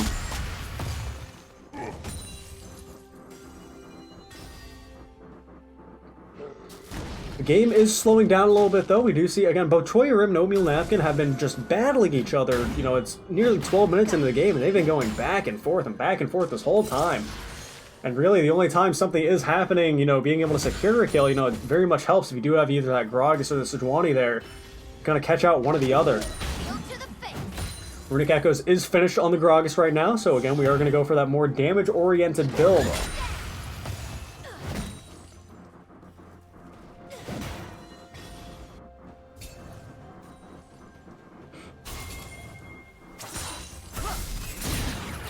Otherwise, again, slowing down a little bit. Phage is finished on Tooler, working towards that Trinity Force ever so slowly. Not going for that early Tiamat. So doesn't think he needs that that wave control to be able to push out those minions quickly. So going for more of that damage, seeing he can get that Trinity Force power spike earlier, but he's going for a little bit of an aggressive play here. Maybe not knowing that Lee Shayon is on the side. He does get rooted up by that tether. But a good ult to be able to escape there. We do see Lee is going to be able to throw out that explosive cast and see if he can get one little damage off that he can, but not quite going to finish off Tooler. Very good escape, showing a little bit of comfort here on that Camille, knowing that he'd be able to escape in such a fashion. But here's the Glacial Prison coming out. Tooler isn't going to be able to find a hookshot. Lee Shayon yet again doing another good counter gang, knowing where Fallen Artemis is going to be, and another 2v2 up in the bot side isn't going to result in anything either. The ult was used by the Rakan, and right now, again, look how fed the bot lane of FreeTyler1 is right now, and you see the gold difference is just absolutely insane. About 9,000 on both of them. You know, gonna have to hold off for a second again. Brandon getting stunned up yet again. Another hook shot landed by Tooler. Isn't quite gonna be able to finish him up except for that W, and he actually gets the heal. The Triumph as well is gonna keep him alive. The level 7 Gragas isn't gonna be able to finish off Tooler. He does have the stopwatch to be able to buy some time to stasis, and he almost finishes him off with the Q. And meanwhile, on the bot side of the map, Rakan did fall to the bot lane of lane 0. The shutdown is going over to Sending a Death, but he's going to be able to fall. 303 Josh right now on the Xayah. FTYO does pick up the passive shield. Wet Noodle Fight up in the top lane. We learned from last time that ult damage isn't going to be able enough to kill off the Maokai. And again, they're both so very low. Such a nail biter up in the top side with these, you know, just tanky Wet Noodles going. Like, I think they both lived with just about 10 health each time, maybe a little bit less than. Otherwise, though, the gold is still in the favor of FreeTyler1. But right now, oh man, I'm just so very scared for lane 0 right now, because again, even though Josh had picked up a massive lead last time on the Lucian, I think he's going to have a lot more of an impact on the Xayah Rakan, as opposed to the Lucian that we had last game, especially because we have the Karma mid lane, who does have the Luden's Echo finished. And as well as those, does have the slightly magical boots. You know, we've gotten to the point in the game where, for those that have run Inspiration into their runes, they are starting to get those boots, so we can expect to see a few more tier 2s finished. Have the Archangel Staff finished on the Sona as well. Indigo is going to start getting strong on the Sona right now. And here comes Method. Charming up Tooler, gets the knockup off. Lee is also there to be able to get that shutdown away from that Camille. It's going to be onto that Karma as well, so a very good pickup for FreeTyler1. And yet again, here are the Wet Noodles. Oh my god, the amount of healing coming out from that grass proc. This is going to be a very, very tanky Maokai now that he has a Spirit Visage. His Sunfire Cape finished on the Poppy. Going to give him a little bit more damage, but look at that sustain coming out from this Maokai. Very, very awesome for lane 0 to have such a, you know, such a front line, such a utility that they're going to be able to have in these later game team fights. And right now, Sitting and Desk and Method are going back and forth, a little bit of a vision war. Method isn't quite going to be able to finish off that vision. Fallen Artemis doing a good job to respond here with his own scanner.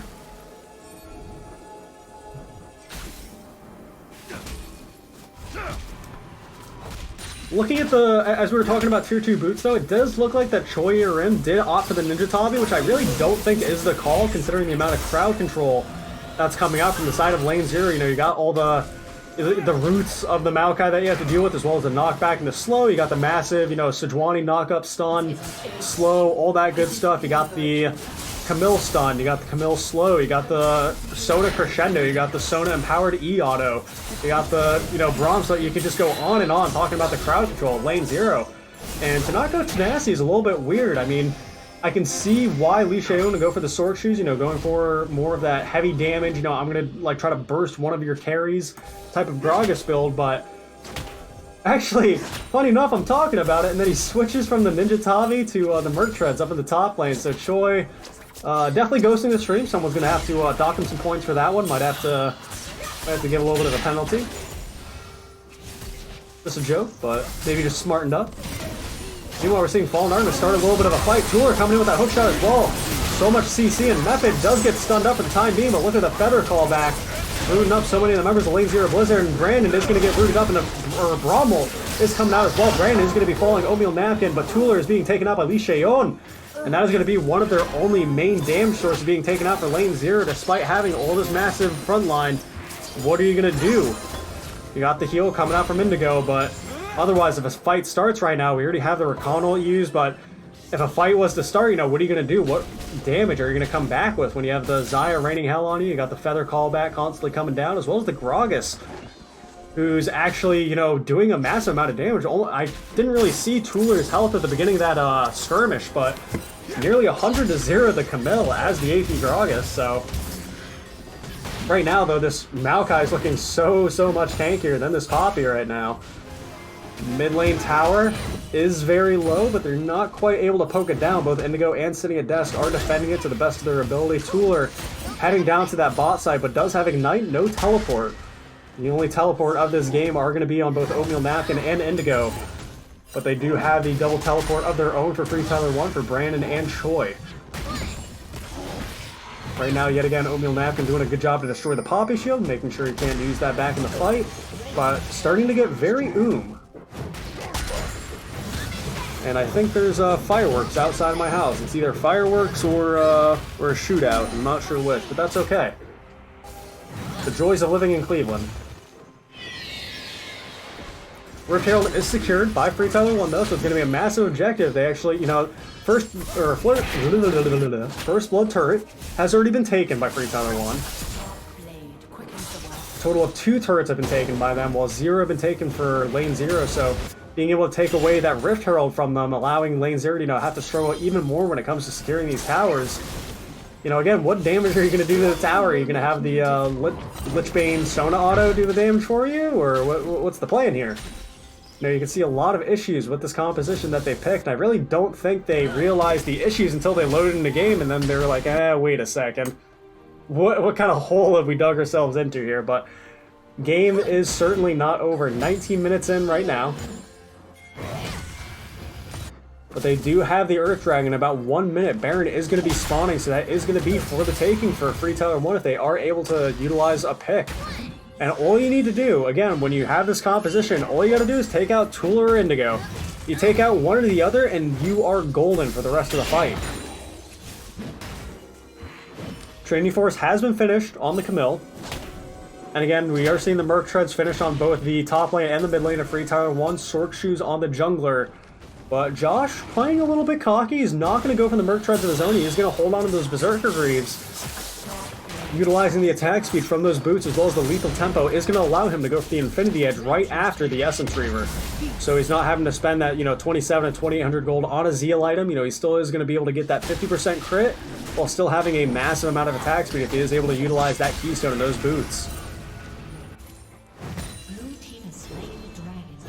Another dragon does go over to the side of FreeTyler1, picking up an Air Dragon to complement that Mountain Dragon right now. And Explosive Cast does hit Tuller. Tuller is going to be able to flash away. Method does not have his ult, having just used it, and Predator Gragas is going to see if they can chase him down. If I can switch my camera.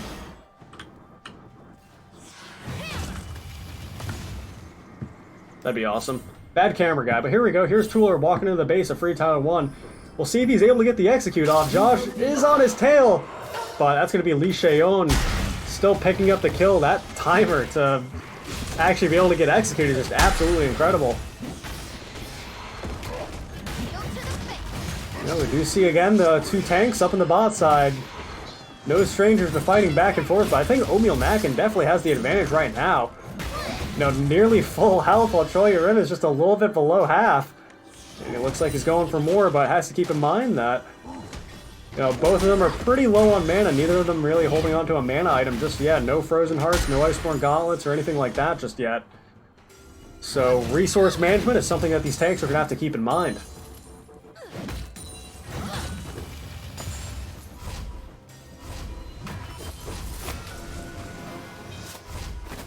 The Kindred was banned though, so Lane Zero was not able to pick up the Kindred this time around, even though, again, as some people are saying, the Kindred definitely...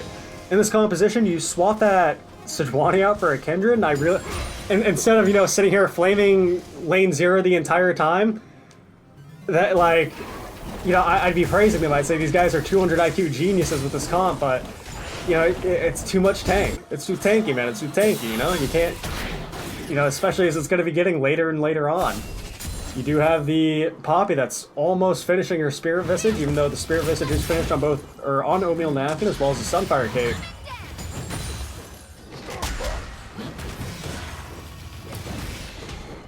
Right now, though, again, going back and forth. The Infinity Edge was finished on the Zaya, as well as the Executioner's Calling, which I think is an amazing, amazing purchase to have for FreeTyler1 right now, especially with so much healing sustain that's going to be coming out from this FreeTyler1 squad, or the Lane Zero Blizzard squad. But right now, I'm getting a little upset that I've had to sit here and watch Oatmeal Napkin and Choi are in for the past 20 minutes, just fighting back and forth. Here comes the Rift Herald pop, but the camera's dragging me back down towards the bot lane, but here we go, seeing if they pick off this mid lane outer turret. Lee Shayon seeing if they find an explosive cast. One level down with Sejuani. Again, he's very, very squishy. Something that we definitely need to keep in mind. He's 3-1-3 right now, working towards that Morello Nomicon, but here comes the Raconal. Does manage to turn out two of the members of Lane Zero, but with the tenacity on this Sejuani, it's not going to last for too long. One more auto is going to be all it needs, and that's going to be the mid lane inner turret, or inhib turret, I should say, falling to FreeTyler1 right now, and Lane Zero just isn't able to do anything. Oatmeal Napkin is here on the side. We do see the Mantra E giving the shield to everybody, so the movement speed. And Mephit is going to get caught up by that Crescendo, and Fallen Arm's doing a good job to be able to get that kill. Oatmeal Napkin's on a killing spree. We see Lee Shayon doing a lot of damage on the stride, getting that knockback, and that's going to be Lee Shayon picking up a kill, and then it's Sejuani. That's going to be, Josh actually falling. And with that Zaya dead, it's going to be quite problematic, and even though we're sitting there flaming the tanks, it actually has the tanks killing all the carries of FreeTyler1, surprisingly enough. A little bit of an unexpected turn of events here. Maybe there is hope for Lane Zero just yet. Right now, though, we do see Tooler doing a little bit of counter jungling up on that top side, taking away the wolves from FreeTyler1. Not quite getting the vision on the blue buff they need. Maybe not even expecting that it is indeed up. But instead, they're going to go for this mid lane outer turret right now. Definitely something that can easily take with the Demolish procs as well as the Trinity Force procs of this Camille. Here's Choi Aram on the side. Does do a sneaky little side step to avoid the Braum Q. Otherwise, though, Lichbane on the Sona is complete as well as the Seraph Embrace, so starting to be a little bit of a force to be reckoned with here for the side of Lane Zero Blizzard. And again, it's not just the utility pick, but it's the damage that's now going to come out. But with this Mountain Dragon, FreeTyler1 realized there's no vision on this Baron, and Lane Zero aren't even aware of what's going on. 5,000 health, are they going to be able to finish it off? And it's going to be getting low, it's going to be getting low. Explosive cast to get the Sejuani away, just in case a little bit of a sneaky steal was going to go down. And I'm a little worried because I smell smoke.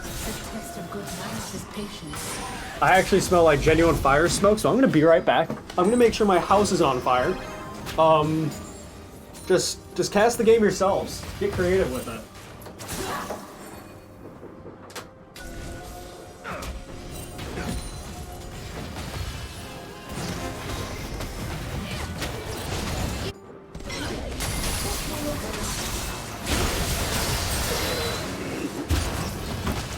Did I actually miss Lee dying? Darn. Alright, so while I was gone, it does look like that Grogs may have vented a little bit. I do smell the smoke. There is no noticeable fire, but I know the smell of like fire smoke, and I smell it. So maybe my neighbor's house is on fire or something. It's tragic for them, but I've got some League of Legends to watch, so I'll look into that later. It wouldn't be the first time. It's kind of weird to like see a house in your neighborhood just like casually on fire. Like I've seen that before. And like all the fire trucks are coming and stuff like that. You're like, well, I'm glad it's not me. Like what else are you gonna say? Oh, you know what it might be? If you actually hear that the shootout again, I think it just might be the fireworks. Maybe that's what it is. I live by a baseball stadium, and I'm pretty sure after like every game they just do fireworks and spend money. So I'm not one to be entertained by combustion, but you know some people are. It's expensive. Good fireworks are expensive. Man, they're still going off. Yeah, I think it's really only an American thing. I guess China has their little fireworks and stuff too, don't they? I don't know. Anyway, FreeTyler1 right now do have the Baron buff, and they're trying to walk up and see if they can secure this mid lane inhib. Popule does go a little bit wide. They aren't able to get anything out of it, but Choi is still tanking up a lot, and Indigo starting to do a little bit of damage, and Oatmeal with that rune is trying to get something started. A great 3-man crescendo is going to get started, and Promo is going to come out, and so many of the members of FreeTyler1 are actually getting overtaken by this lane 0 comp. Indigo takes down Meth, and they're still getting healed to full, and here's Cooler. Ult is going to come out, he's going to be able to flash away, and Lee Shayon doing a lot of damage, and those crits are coming out from Josh, and that's going to be Josh taking off Tuller, and even though it looked like it was in lane 0's favor, FreeTyler1 coming right back, and again, I think this is the damage factor. Like, honest to God, I really do think you had one more... That fight would have been absolutely wiped had lane 0 just had one little damage champion outside of Tuller on this Camille. Tuller, you know, playing it well, but it just does not matter. And Zaya being a great pick to be able to fly up in the air and, you know, avoid all the stuff that lane 0 has. The feather callback comes back. You know, it's 70% crit on Josh is going to result in that Sona not dropping. Actually, Brandon got baited. The Jabait, and Indigo does end up falling to the queue for Lee Shayon, and the teleport's going to come out from this Maokai, and he jukes him a little bit, breaks the ankles, but oh man, I can't say I'm surprised that in 28 minutes, lane 0 had fallen in game 2 to that FreeTyler1 comp. So that's, again, not really surprising to me in the least, but we'll take a look at the damage charts. We'll have the statistics talk for themselves. So looking at the damage right now, surprisingly enough, I guess because of how much Oatmeal Napkin and Choi Rim were going back and forth with each other, they ended up doing the most damage to champions, but I think it was mainly to each other. I'm gonna be honest. They were dealing damage to other people. That's not like team fight damage or anything like that. That's just to each other. So I think that's quite funny. But then Josh, when you see the 23k on the Zaya, not the Kai'Sa, that's definitely to more champions and, you know, those team fights that we had seen right there. We saw the crits that he was getting out in that last team fight. And even though the Sona, again, you know, the 11k damage, nearly 12k, great, awesome, right? I guess if you wanted to look at, you know, how much a Sona's doing, you would go to the healing done. And even then, it's only at about 8,000 because, you know, 28 minutes into the game, he was just finishing his Seraph's Embrace, he was just finishing off the Lich Bane. So, just, it was doomed from Champ Select. I'm going to be honest, I saw that comp, and I could have sat here and not watched the entire game, and I knew what the result was going to be. It's sad to say, but Mephit, yet again, you know, in all these games, I constantly see Mephit on the top of the vision score list, so very well done there. You know, you gotta, you know, take little victories where you can get them, especially when you're a support. So, we're going to a game 3. So as we get these, as we get it set up here, don't go anywhere. If you're watching this series, watch how it concludes. Who's gonna take home this victory tonight? Who are you rooting for? Is it gonna be FreeTyler1 with, you know, the infamous aggressive, semi-toxic players, or is it gonna be the boys of lane 0 that have been dominant in the past season? So if it's exciting as for you as it is for me, then stick around. We'll be back in about 5 minutes.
Alrighty, and here we go for the final game of the night of this best of 3 series of Lane Zero Blizzard versus FreeTyler1.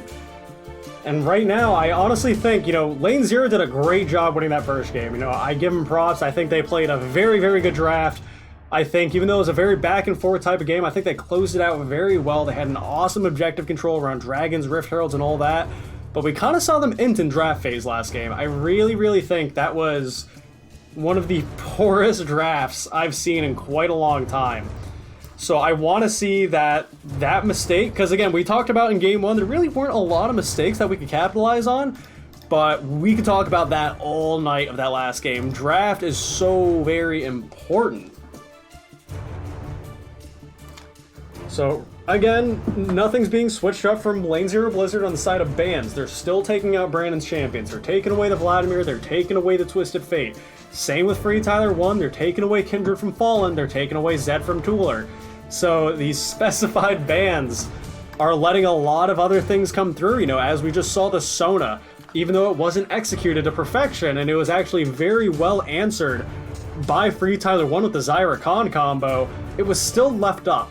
And that's one of the things you need to realize, that when you are going for these target bans, that actual power picks of like really strong champions that are in the meta are still there. And it just depends on whether those players are versed on them well enough to actually be able to pick it suddenly, you know? Draven being taken away from Josh, so...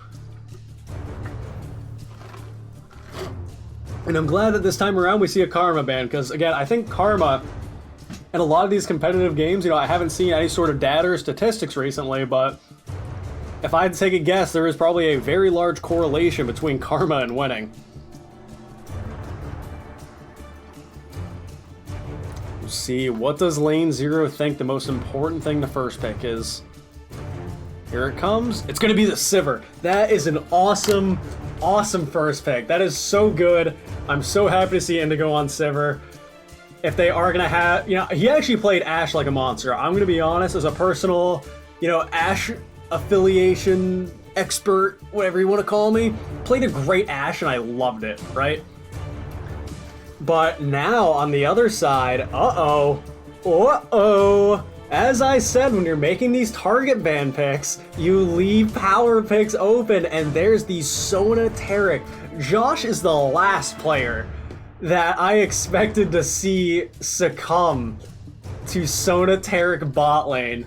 So it kind of shows, you know, how this game, you know, has truly evolved over the years. And as, you know, someone may have mentioned, you know, Nautilus being left up as well, boom, locking that in for sitting a desk there. So two incredibly strong bot lane. Like, these are arguably two of the best bot lane combinations in the game. Like, as it stands right now on this current patch, I would say these are by far the two. Outside, I'd probably say Sivir Yumi is one of the only ones that can contest to this, but having that hook champion versus the Soda, oh man, like, you know, they were having a few comfort picks early on in the series, but now they're just like, we need to pick the most OP, you know, whatever we can get to solidify this win is what we're gonna do. Brandon leaning back on that Corki though for the mid lane, so they are gonna have that. You know, they're having the, again, right now it's a lot of AP for the side of FreeTyler1. So even though Corki is a marksman and does play like a backline DPS marksman, it's all being converted to magic damage. And then, ooh, had to, clear my throat. Excuse me. And you have the Sona, which again, we saw last game was very impactful. We saw how good crescendos were in team fights. We see how useful that heals are, especially when you have tank front lines. When you're able to make a tank even tankier and give them constant sustain, completely awesome, right? So that's why I want to see for the side of FreeTyler1, even though they have the Taric, I want to see one tank. I don't care if it's on Choi or Lee, I want one tank for FreeTyler1, and that would be awesome. So alternatively, on the side of lane 0 though, again, we do have the Sivir Nautilus. Again, we have the Sivir Wave Clear, the go button to allow your entire team to let's go fast type deal. The point and click Nautilus ult, as well as the hook and the massive amount of crowd control that Nautilus is able to dispel, and lots of damage that comes out from Nautilus as well. I don't think a lot of people anticipate that, and I guess FreeTyler1 missed a ban? I'm not sure what's going on there. There may have to be some communication going on there. That may be some sort of ghost ban, where they had meant to ban something but the client just didn't go through. It wouldn't be completely unheard of. Would not be completely out of the question. And we do see the Hecarim Jarvan taken away from lane 0 while the Blanc is being taken away from Tueler. We do have Fallen Artemis on Elise, and that's something I'm a little scared of. I'm going to be completely honest. Even though Fallen Artemis has shown himself to be so much more competent on carries recently, like compared to, you know, past Fallen Artemis, you know, we saw that Kindred game in game 1. Played like an I think he played beautifully in that Kindred game, but I haven't seen a lot of Elise from him. You know, not to take him away or discredit him, you know, for the pick or to say it's bad or anything like that, but it has me a little worried.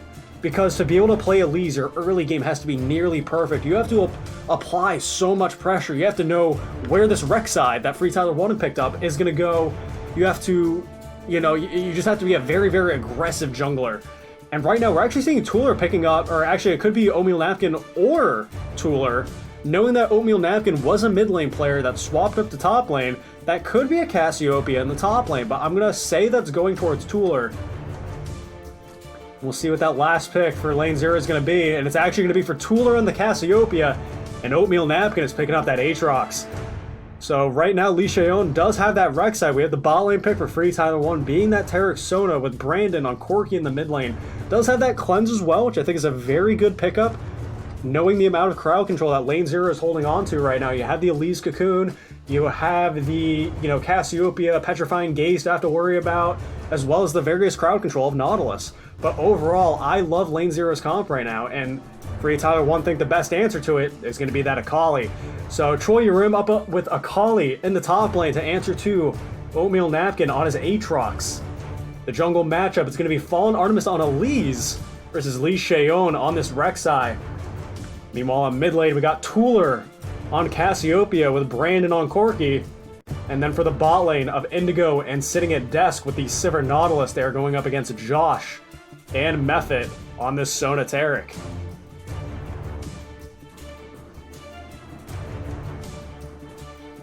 So otherwise, because, again, it's going to be another 3-minute break with a spectator delay, I usually wouldn't do this if I had some sort of co-caster, but there's only so much I can talk about.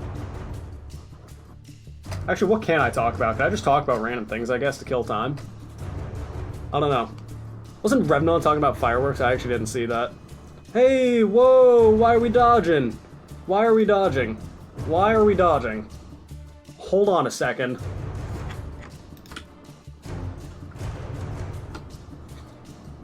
Oh, they couldn't trade. Okay. Looks like a fault of the Riot Games client. I could talk about this dodge, and it does look like that it's, again, just very innovative Riot Games client. Josh is saying that the client froze. So all we need to do is get Method back in here, and thankfully we could just, it'll be a speed champ select, knowing what all the picks are and the bans are and everything, so we can get through this sooner rather than later. Let's see what Revnon said here. Stu, when I used to work at Chick-fil-A one time, this van caught fire out in front of the store. And we were so slow, we were just watching it burn from inside. We couldn't hear anything from outside. Holy guacamole.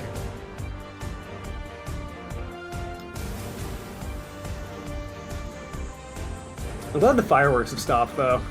Like, don't get me wrong, I actually like fireworks. Like, if I go to a nice little event, it's like, oh, especially if you're there with, your, like, significant other, and you're sitting there like, oh, it's so pretty, this is so romantic, and you'd, like New Year's, for example, and, the ball drops, and you do the whole kiss thing, and, stuff like that, and, that's cool, but to, like, do it every week, like, it's not even that it's every week, it's several times a week that I have to listen to it, and it's just like, man, come on.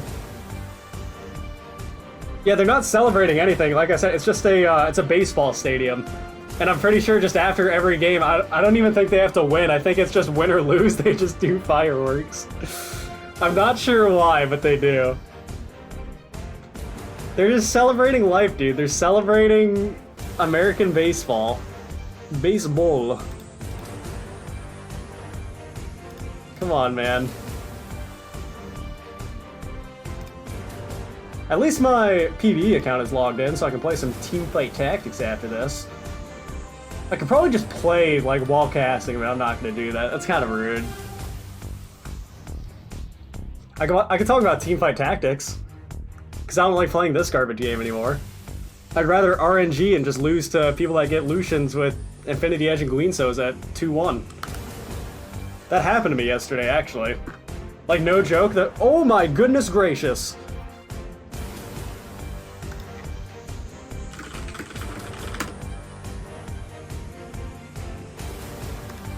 Baseball been putting spectators to sleep, kind of like LCK. That's not cool. Dude, I like LCK. I was watching LCK this morning.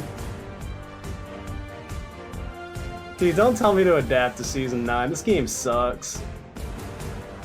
I love casting it, though. Like, even in the worst of this game, like, even if I really do dislike this game, I still love casting it. Casting is fun to me. I wouldn't even consider LCK much of a snooze fest anymore because they're trying to adapt to the constant, let's just constantly do stupid shit all the time that the West is doing. I can understand why people think it's boring, though. Like, it's understandable. It's not everybody's cup of tea. Everybody can't like everything. But I love me some LCK.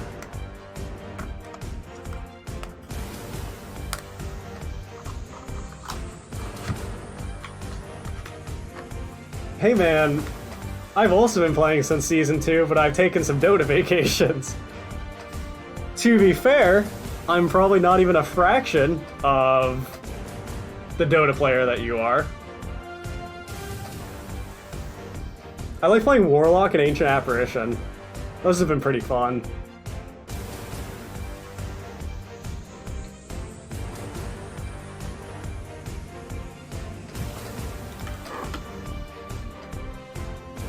I think Season 5 was worse than Season 4. Wait, which one is Ardent Sensor meta? Was that Season 5 or 4? I didn't like Ardent Sensor meta, and I'm an 80 carry, so... Because again, it felt kind of cheese. Also, you're gonna hear me like undoing my belt and stuff, because I'm switching to some sweatpants, my men. The small audience that we have accumulated for this competitive league. Casual competitive league. Oh, yes. Sweatpants. Or actually, these are more like kind of pajama pants, I guess. What would I call these? I don't know. They dodged again?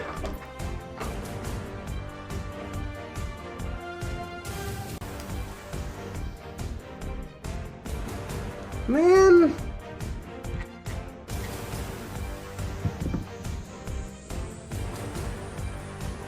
I think both of these teams are getting disqualified. This is actually, I think it's just FreeTyler1 doing it, but... Whew, man, this is frustrating, I'm gonna be honest. Alright. 20th time's a charm. We can do it. Come on, get through the bands, get through the bands. Let's go, let's go, let's go. Your favorite heroes are Sven, Bristleback, and Axe. I had an Axe that was griefing me in one of my last games. He was not a very pleasant person to play with. Aren't they going same bans and picks? I mean, we already know what all the team comps are gonna be. So they're kind of just doing it as quickly as possible. It's not like they're redoing the champ so like you can pick new things. It's just pick what you had, don't cheese.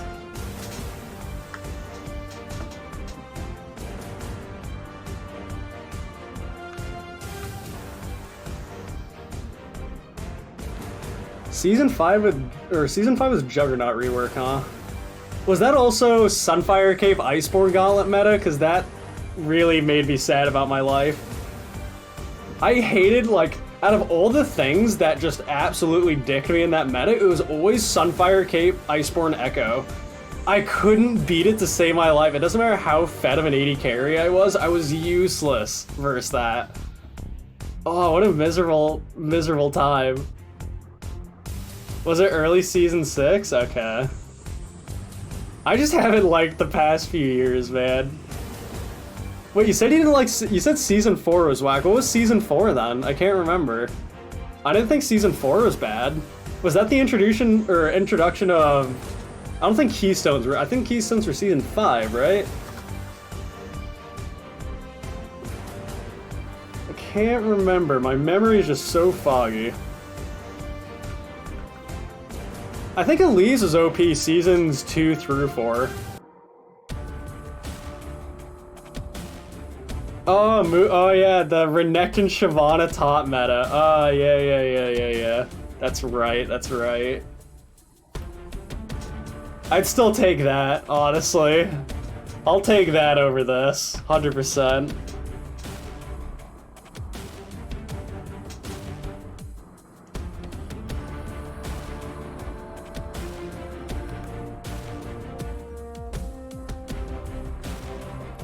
I remember the Sunfire Cape Elise top. I remember that.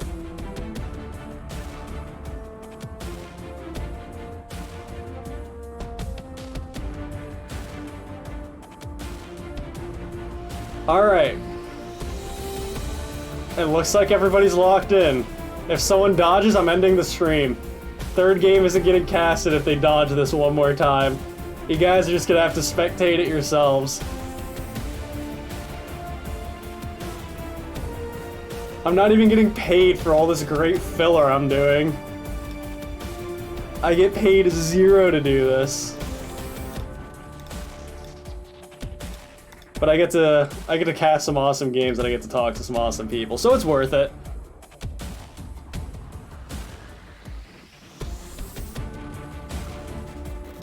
How many people typically watch an SFL game? I'm not even sure.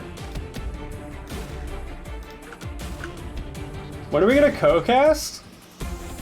We can always we can set it up, dude. As long as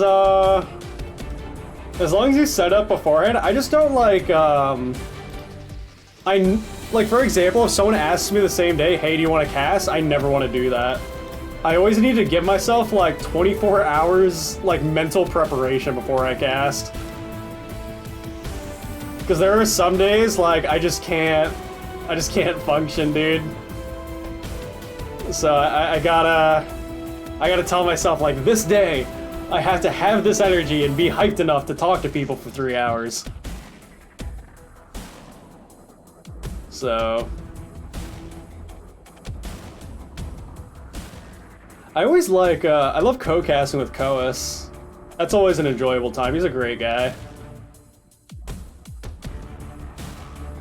Do I work? Not right now. I'm going... In about a week's time, I'm going back to Florida to visit family for a couple weeks. And then I come back and I go to work. After a wedding I go to. I have a wedding to go to in Chicago, but then I work. I'm more than likely working in a call center. I've got a hookup at, I've got a friend that works at Progressive. I'm not getting married. No. I'm going to a friend's marriage wedding. I'm not getting married. Hell no. Hell no. You think a girl wants to be with me? I spend 18 hours a day at my computer. You think anyone wants to deal with my shit, man? Hell no.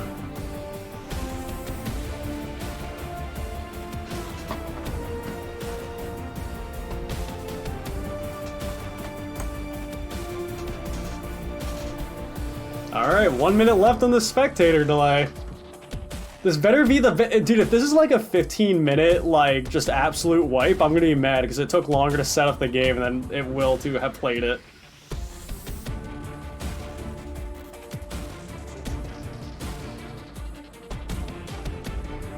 But, yeah, I enjoy co-casting as long as I actually enjoy the other person. Otherwise, it can get a little aggravating. I still try to keep it professional as much as I can, though. Like, even if there's only ever, like, a few people watching or stuff like that, like, I know people that, like, go back and watch the VODs. Like, I used to do that when I was playing for Lane Zero. Like, anytime we played a game, I typically go back and watch the VODs. See how, you know, what people were casted over, stuff like that.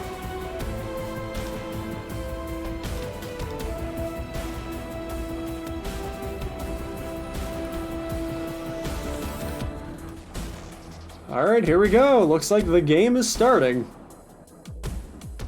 If someone dodged, like, right there at the end, I actually would have been massively upset.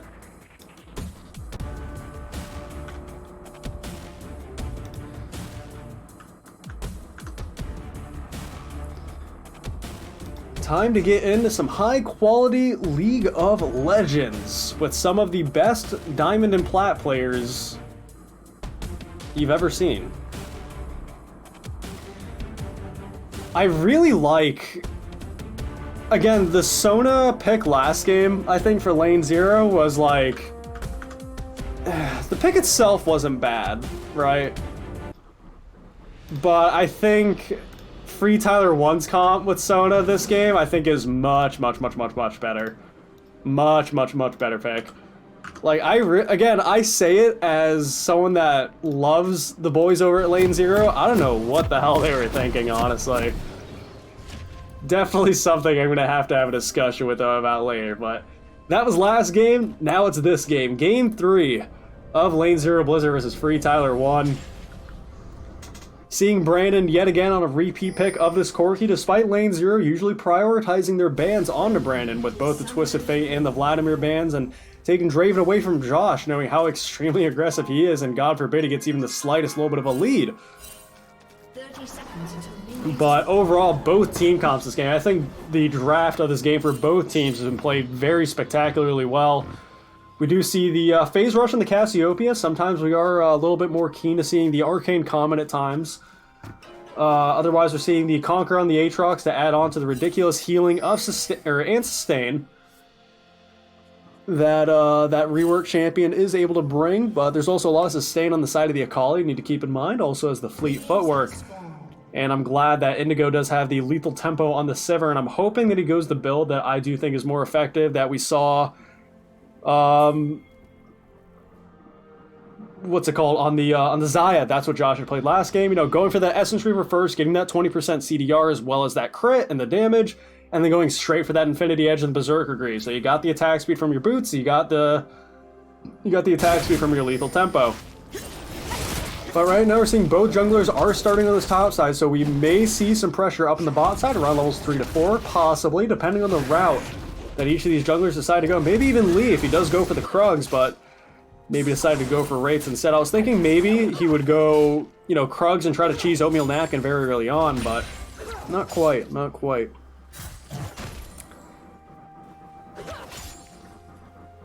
Hey, how do you know I look like Ezreal? Who are you, Zach? How do you know what I look like? Even though you can just search up my Twitter and find it. Do I have a picture on my Twitter? I don't know. I can't remember things anymore. Oh, it's on the shirt. Oh, you mean like the actual picture of Ezreal? Oh, okay. I get told I also look like Ezreal, like actually, so that's what I thought you were saying. Because I am also, I'm, you know, skinny, long blonde hair, egotistical twink looking thing, yeah.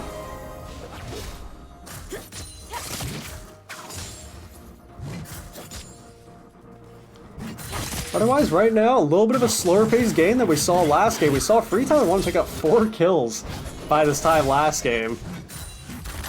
So playing a little bit safer. I just saw that Josh was able to pick up a gold sack, and Choi actually getting very low.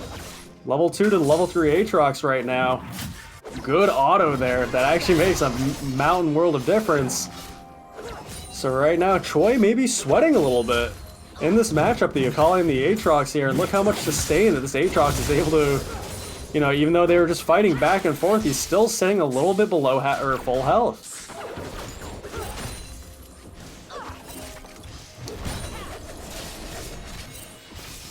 Otherwise, both junglers, as we may have expected at level 3, are on the bot side of the jungle right now. Elise was able to secure the Scuttle Crab, as opposed to Lee Cheon, who's having to walk away, maybe go towards his Krugs up on the top side now. He's having to waste a lot of time walking up towards that way. We see Elise over here.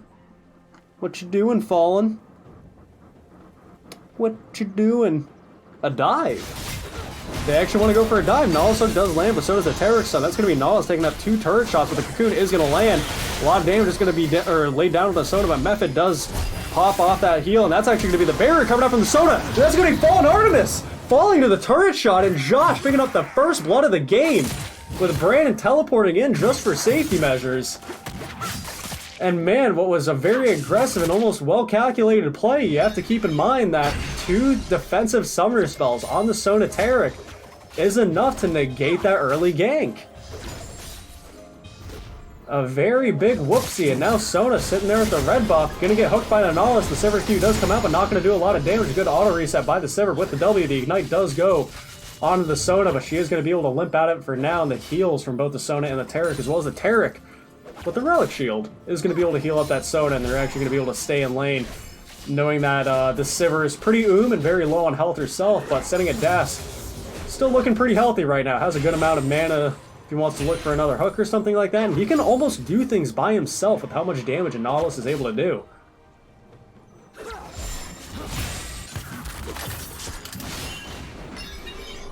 Knockback doesn't quite land onto the Akali up in the top side. Aatrox now getting pushed a little bit under his tower.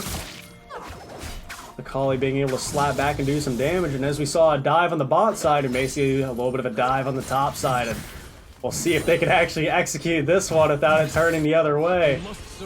And right now, here comes Rek'Sai. Akali going for the Aatrox. The flash knockup does go down, and Choi is going to be able to pick up that kill on the Oatmeal Napkin up in the top side. Very well done. Very nice lead of a little bit above 1k gold lead for FreeTyler1 right now. Very nice to see, and they're already actually poking out the members of this bot lane for lane 0 right now with the Sona Taric, and taking a look at the gold right now. We're seeing Sivir sitting on a little bit below 2,000, but keep in mind, here's what's amazing about the Sona Taric bot lane. The Sona and the Sivir are just about even in farm, or in gold value, I should say. But take a look at the Nautilus compared to the Taric. The Taric is sitting a little bit below 1,800, while the Nautilus just about has 1,300. And that's where the strength of this Sona Taric comes into play. It's not just the mass amount of gold being placed onto what we consider the bot laner, but also to the support as well. And typically what we'll see is the Taric farming up to the best of his ability, all the way up until the Frostfang has the quest completed for the Sona and actually gets her, gets the wards. Then you might see the Sona start to farm a lot more often because you won't have the penalty of the gold gain from the quest item. But other than that, I think you might see the Sona go for the siege minions in the waves if the Taric doesn't have the relic stack available. Right now, though, the dragon has not been taken by any jungler right now. 7 minutes into the game, and there is an ocean dragon available. One of the dragons that it would behoove of each team to get earlier rather than later, just to make it so your laners have a bit of an easier time. And taking a look at the mana right now of Tuller, for example, in this Cassiopeia mid lane, you know, having an ocean dragon completely changes the game in that retrospect. Maybe not for the top laners, since they are both resourceless champions. You know, it helps to have that extra health regen, but you're not having to worry about mana problems or anything like that. But for Sivir Cassiopeia, oh, absolutely, that'd be beautiful. So right now, Oatmeal Napkin has a little bit of a CS lead as the wave is crashing under the Akali's tower. Lee Sheon is onto the bot side, knowing that the red for lane 0 is just about to spawn. But here's Elise walking towards it. There may be a little bit of a 1v1 skirmish between the junglers.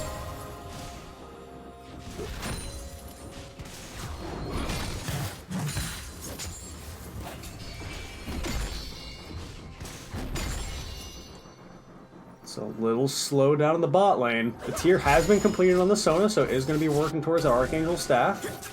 And once it gets to a Seraph's Embrace, again, that's kind of when things take off. And despite only having 15 CS, is sitting a little bit below 200 gold of the Sivir's gold value. He's sitting at about 72, working her way towards maybe close to 9 or 10 CS a minute if Indigo's able to keep this up, which is absolutely fantastic farming on his part. And Sivir is certainly one of the easier champions to be able to do that on. Again, gold is just about even for both the bot laners except for the supports. Right now, Nautilus is very, very much down on gold compared to Method on the Taric. Taric sitting on about 2,400 right now, has the Catalyst of the Aeons.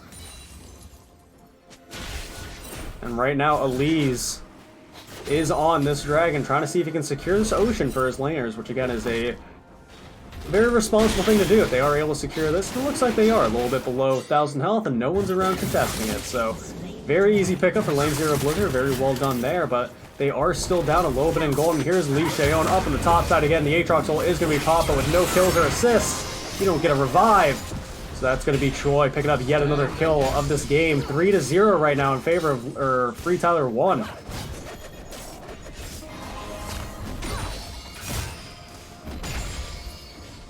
Right now, the Lost Chapter has been finished on the Cassiopeia, so it definitely will help Tuller's mana problems in this lane.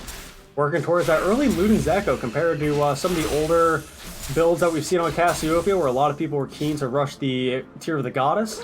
Not really the case anymore. If you try to get that Luden's Echo as fast as possible, not only are you utilizing the passive that comes from Lost Chapter, but you're also getting that 20% CER. You're getting that nice splash damage that comes out from the passive of Luden's. And on top of that, it synergizes very well if you have Arcane Comet, which is what I love to take when I play Cassiopeia bot lane. You know, as the Q poison damage ticks down, even that last tick of poison might be enough to actually re-proc your Arcane Comet, depending on when you had procced it the first time. So it actually does a good amount of damage and certainly helps to actually poke people out of lane. It's a little bit hard to poke out a Corki with Hex Drinker though. Fallen Artemis coming for attempt number 2 on a gank down on the bot side. Josh and Method right now playing the Sona turret beautifully.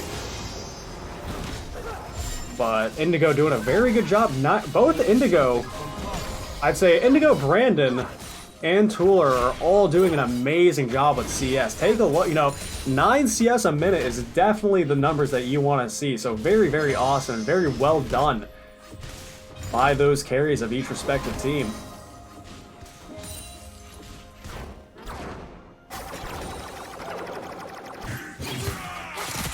I didn't even know Revnon used to work at Chick-fil-A. I wonder if he was like the super nice Chick-fil-A employee. Hi there. That's a blessed day at Chick-fil-A. Oh god, Choi actually going right back in, and oatmeal napkin, maybe sweating a little bit. You're just like, oh man, it's a little too close for comfort. I'm just gonna let the wave crash back into me here. Elise is on the top side though, but the Akali is opting for a recall right now, sitting on about 1,300 gold, so working towards that Hextech Revolver, or not Hextech Revolver, Hextech Gunblade? That's what I'm thinking of. Does have the Cutlass finished off, so he is indeed working towards that. Gonna have lots of sustain once he's able to finish that off. Oh, he worked in the kitchen, okay.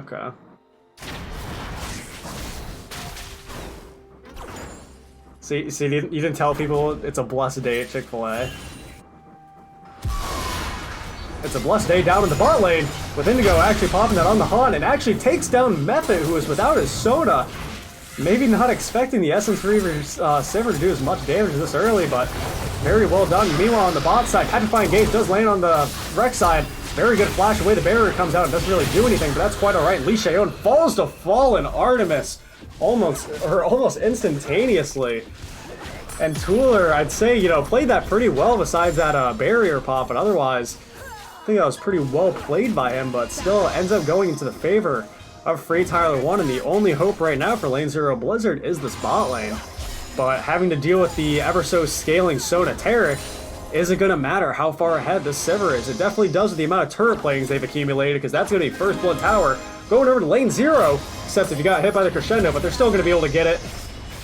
Q does come out, but here's the Rek'Sai, here's Brandon with the teleport, and that's going to be Indigo falling, sitting at desk, there's nowhere to go, doesn't even land the hook on the wall, gets the blue trinket down, just so they make sure they know where he is. That W shield's only going to keep him along for so long. Brandon to zoom, but one more auto is going to be able to take him out. Meanwhile, up on the top side, Choi Rim and Oatmeal Napkin going back and forth while Fallen Artemis is here. Cocoon goes a little wide, and that Stealth Akali is going to be taken very, very low, and Tooler's there as well, and that's going to be a shutdown for Oatmeal Napkin.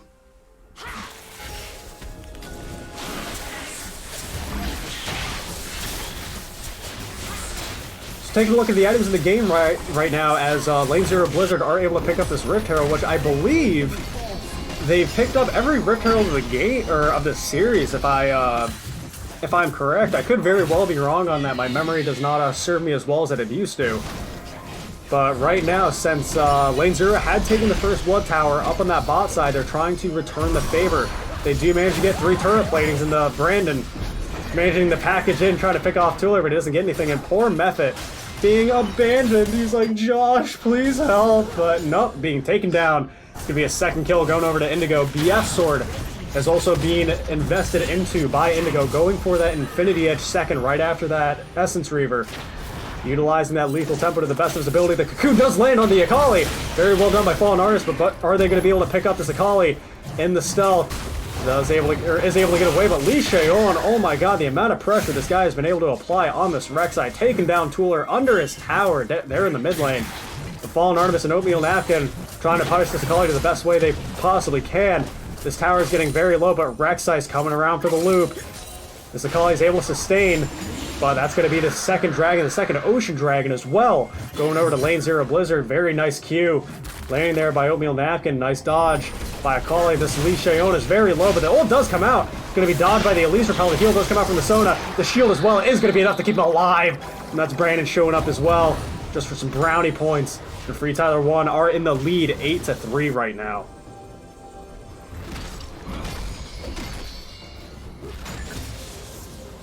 Right now, very dominating game by FreeTyler1. Despite the gold lead only being about 1k in their favor, That has a lot to do with a lot of the turret platings that Lane 0 had taken, as well as the Rift Herald and the 2 dragons that they've gotten as well, are certainly helping them.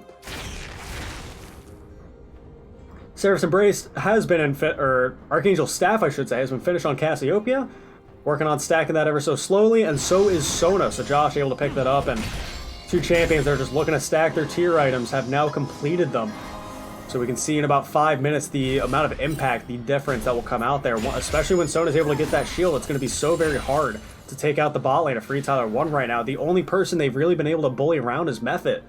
And, you know, he's just been having to die for the team, and, you know, at times you do have to take it for the team. You know, you have to, you know, just take your losses, accept it, stuff like that. And here's Oatmeal Napkin going back and forth. Choi Rim does manage to get a large amount of damage off on it, but needs to keep in mind that's a level 11 Akali, and you're level 10, buddy. That's going to be a lot of damage coming out from Choi. Manages to get the stealth, and that's going to be a 1v1. Oatmeal Napkin is taken down by Choi Rim. And here's Lee Shayon yet again. No fear to dive over and over, and he does a nice turnaround to avoid the petrifying gaze. The ult comes out, and it's not going to be enough damage. He does have to conquer a proc, and that last ult from Corki isn't going to be able to take out Cassiopeia. Meanwhile, in the mid lane, they're trying to see what farm they can accumulate, what more gold they can get in the Sonateric as they start scaling later and later into the game. Lee, though, I think that was the first unsuccessful dive that he had tried to pull off. It's his first death of the game there. And even though he had a very good turnaround, he, you know, was able to turn around to avoid the stun from Petrifying Gaze, but it just was not quite enough. Choi farming a good amount more than the Aatrox right now, and also sitting at about 4-1, having that Hextech Gunblade finish. We saw how much not only damage, but sustain that comes out of that Akali when it comes to those 1v1s. The Aatrox is taken out almost effortlessly, and also has a 2-level lead over him. Right now, we're only seeing the jungle enchantments finish on both the junglers right now, with working on the Black Cleaver right now, and Oatmeal Napkin having to flash away from a little bit of an ambitious play. The Terrical is going to be used there, and it'll just expire while Lee Shayoja goes in! And the Crescendo comes out as well, but a very good hook by sitting at desk is a result into the jungler of FreeTyler1 falling. It is now a 5v4 with 5 members of Lane 0 up in this mid lane, seeing if they can get this outer turret, seeing how good their siege can possibly be. Right now, though, Oatmeal Napkin seeing if he can maybe go to the top side, but it looks like they're all going to stick together. And Corki trying to poke to the best he can. Does have the Trinity Force, and another hook is landing by sitting at desk, and he gets rooted up by that auto. Method's going to have to opt to flash away, and Choi getting very low on the side, doing a good job to avoid that Cassiopeia Q, but you're getting very low. But Tooler, very good Petrifying Gaze, grounding the Akali as well, making sure that no mobility can be used. That's a very important cooldown for the Cassiopeia to have expended. And there's Oatmeal Napkin yet again looking for Choi Rim. Choi doing a good job to be very slippery on this Akali, and not only that, to sustain all the while, but look at that crit ricochet damage coming out from Indigo on the Sivir. And there is a reason that it is the only marksman with a nearly 54% win rate in solo queue, and this mid lane outer turret is donezo.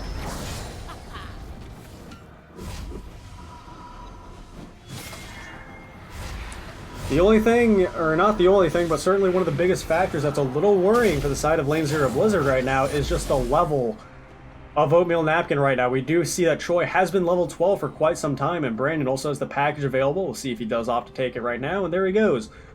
Can't really hear the sound, but he's got it, so Lane 0 needs to be careful, especially going into these side lanes. We don't want anyone being singled out. So very hard to 1v1 a Corki, especially having this Trinity Force, but let alone having the package and the massive amount of burn damage that goes along with it.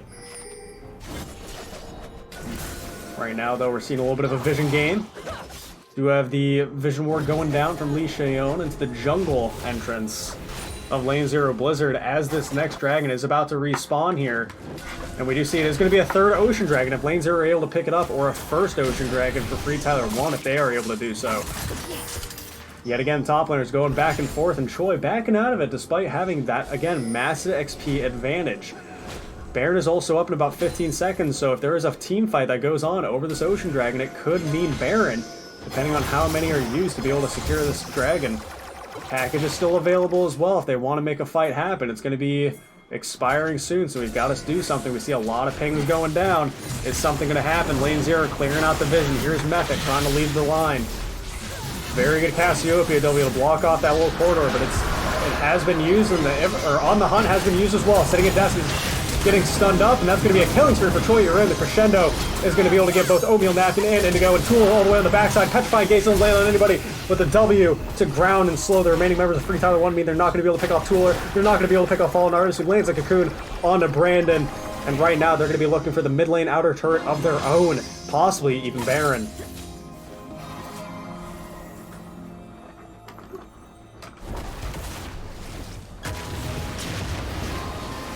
It does look like FreeTyler1 are now starting up this Baron. 2k gold lead right now. Oatmeal Napkin is just about to respawn. He has his teleport available. Elise with the mobility boost is coming in. Cassiopeia and Sitting at Desk are not too far behind. Cassiopeia spots him out. The teleport is coming in by Oatmeal Napkin. This is going to be enough in time. Baron is getting a little bit below 2k health, and they actually turn. Who's going to be able to secure this objective? And that's going to be Troy picking up the kill on the Fallen Artemis. That's going to be a Baron getting very low. We see a smite go down, but it's going to be Lee Shayon picking up that kill, and that's going to be another kill for Josh being picked up in the Oatmeal Napkin. And that is going to be almost all she wrote for lane 0. I was thinking pick up a couple more kills. Josh getting taken by the crits of Indigo. Another good hook lands by Sitting at Desk on the Mephit. Poor Mephit having died more than anyone on his team right now. And they are able to take out, again, the bot lane of FreeTyler1, but they do have 3 of the remaining members with their Baron buff that they were able to secure. 14-7 right now in favor of FreeTyler1. Cassiopeia W does go down. Zoning to be able to prevent any sort of Valkyrie, any sort of mobility coming out from the Sakali, but look at the damage that Brandon is able to apply right now. Looking for the Seeker right there. Rek'Sai is able to land it, and we see a very aggressive Valkyrie forward, and the heal does come out, and Sitting at Death tries to punish with the hook, and that he does. Lee Shayon seeing if he can get some more kills of his own. That Knowledge Ult does come out, and that's actually going to be the Rek'Sai ult. Does finish off Fallen Artemis, and FTYO is here to respond, and that triumph is going to leave him healthy to be able to walk out of that when the hook doesn't quite land. That's going to be the last hook that Sitting at Desk is able to use with that mana pool. An absolute fiesta in this Game 3 series. Right now, though, something lane 0 needs to keep in mind, that Corki is getting ever so close towards that Infinity Edge. If he's able to sell his Corrupting Potion right now, he would be able to pick up some crit under his belt. He doesn't have any right now, but he does have the Hex Drinker, and again, that shield has been very useful when it has come to dealing with both Tooler and Fallen Artemis being the only AP damagers of lane 0. Otherwise, looking around the itemization of the rest of the map, the Zonia's Hourglass has been finished for the Akali. Having that stasis is definitely going to be crucial when it comes to buying even just a couple seconds to be able to cycle those cooldowns, and, you know, depending on the numbers that he's able to work with, he may be able to, you know, escape some sort of sticky situation that he would otherwise not be able to without that stasis. Morellonomicon has been finished for the Elise, so has some health under his belt as well as reducing that healing. And an Executioner's Calling for Sivir as well means that it's going to reduce the healing of both the Sona and the Taric. But here's the 1v1. Level 14 Akali, level 1 Aatrox. I can tell you who wins. It's not the Aatrox. There it goes. Oatmeal Napkin yet again falling 1-6 right now to Troy Urim, who is 7-1. On the hunt is popped by Sivir, though, seeing if they can pick off Lee Shayon, and they do indeed with that Nautilus hook, and there he goes. 450 gold shutdown for Tooler.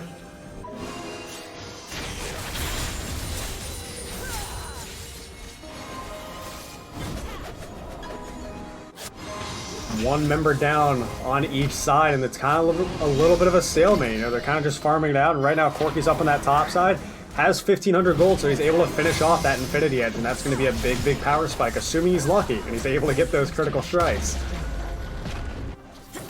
Otherwise, right now, the Sivir has the critical strike chance of her own with both the Infinity Edge and the Essence Reaver finish, having that 50% crit chance and working towards that next Zeal item to be able to cap that off at 75%. Otherwise, the Sona does have the Seraph's Embrace finish, as well as working towards that Lichbane. Does have the Sheen, does have the Sword Shoes for that additional magic penetration. Here's Fallen Artemis seeing if he could square up to the level 15 Brandon. But it's a numbers game right now, and he's going for the suicide. He's Valking into the base. Right now, is he going to be able to get it? Oatmeal Napkin is on his tail. Or are they going to be able to find him? And the W does land, and that's going to be a kill for that Aatrox. Definitely going to help him come back into this game a little bit. Brandon's just killing as much time as he can. You know, you don't want to spend too many people chasing after someone that's definitely suiciding, especially when Dragon is about to come up. You do have 3 Oceans on the side of lane 0 right now, but here's the important one. Here's the Infernal. Are you guys going to be able to secure this without Brandon? He does have his teleport available. It's about 35 seconds. Method does get caught out by the hook as well as the cocoon. Does pop the ultimate. No crescendo comes out, but Lee Shayon is there to see if he can get the knockup. Lee's repel just to buy him a few seconds, but doesn't go anywhere with it. And again, FreeTyler1 realized that they are in a 4v5 situation right now, and it looks like this dragon is going to be going uncontested to lane 0. Right now, they got every member on it, and there it goes. So that's going to be the 4th dragon of the game, and again, the dragon dominance that has come out from lane 0 Blizzard has just been spectacular. I think if you were to accumulate all the dragons, I think FreeTyler1 had maybe gotten 1 or 2 out of the total, maybe almost 10 of this Game 3 series, so very well done by the team collectively of lane 0 as well as Fallen Artemis. You know, it's mainly the jungle that's, you know, making those plays happen, making sure you can secure those neutral objectives. Cooler right now also has Marilla Nomcon finished, as well as that Seraph's Embrace fully stacked. So going to be a very, very scary boy with this Phase Rush Cassiopeia if they are able to get a 5v5, even sorted, 4v5, even just some sort of team fight that's not some sort of blow-up skirmish or just catching one person out. Because now we've seen Lee Shayon get caught out a couple times, and Mephit, almost all of his deaths have been getting caught out. We see that Oatmeal Napkin up in the bot side has had to pop his ultimate. It's so hard for him to deal with Choi Rim right now. He is 3 levels down in experience to this Akali, so it's so very hard for the Aatrox to match him. And when it comes to top lane, you know, that's your main job, is to match the other top laner. If you're both running teleport, it's all about the wave manipulation, what you can actually do while the rest of your team, the other 4 members, you know, how they, you know, square up and position around Baron, which is coming up rather soon as well. Right now, though, Sivir is working on that Phantom Dancer, having those Brawler's Gloves as well as the Zeal. So that leads us to believe, again, it is going to be a Phantom Dancer as opposed to a Rapid Fire Cannon, Static Shiv, Runon's Hurricane for some reason if you're freaky. But it is a lot of crit coming out from this Sivir. But alternatively, you look at the bot lane of FreeTyler1 right now, and again, it's scaling. They've got the Locket on the Taric, they've got the Seraph's Embrace on the Sona, and just a little bit more gold, and it actually looks like that Josh does have enough gold to finish off that Lichbane. So before they get a fight started, I think it would very much benefit them to finish off that big item. That would be a very big power spike, especially when it comes to one-hitting one of the squishies of lane 0 right now. And FreeTyler1 trying to secure this vision control around this Baron right now, looping all the way around. Don't want to get caught out by this Nautilus. Both top laners and the bot side right now, both the teleport available. But keep in mind, level 16 Akali to this level 12 Aatrox. Using these scanners very well. Both teams are clearing out the vision. You know, it's a little bit of a square dance right now, and especially game 3. You know, you don't want to be the reason your team loses the game, and you know, everybody's sweating a little bit. And right now, lane 0 aren't sweating because they're putting the pedal to the metal as they get this Baron down to a little bit below half health, a little bit below 1,000. Lee Shayon almost slides in there for the steal. That is going to be Indigo securing it. And here's the teleport coming up from Troy Rim, and that's going to be a crescendo. Only picks up sitting at desk, and it's not even going to get anything. Very good Cassiopeia W to disengage, and that is going to be a very good Baron secure for lane 0 Blizzard, who are down 7 kills right now and almost 3,000 gold, but they're still able to pick up one of the biggest neutral objectives of the game. And it ultimately, like, lane 0, or excuse me, FreeTyler1 aren't able to find what they want. That was almost a really sick crescendo. That could have been an insane. Had Josh waited for his flash and actually flashed over the wall instead, that would have been a 5-man crescendo, and that could have been game. You pop the Taric ultimate. The only thing that's hard to deal with, especially getting in there with a bunch of champions that have gap closers and mobility, is that Cassiopeia W. We saw how easily it cucked so many of the members of FreeTyler1. So even just having that one pick is so very invaluable for lane 0 right now. Having this Baron buff, they are all walking up towards this mid lane. And they're just looking to see if they can 5-man. Corki does have the package available, though. I much prefer that Corki skin compared to the Corgi, to be honest. The Corgi one's a little too silly for me. Like, sure, some silly skins are cool, but yeah, that's a little much.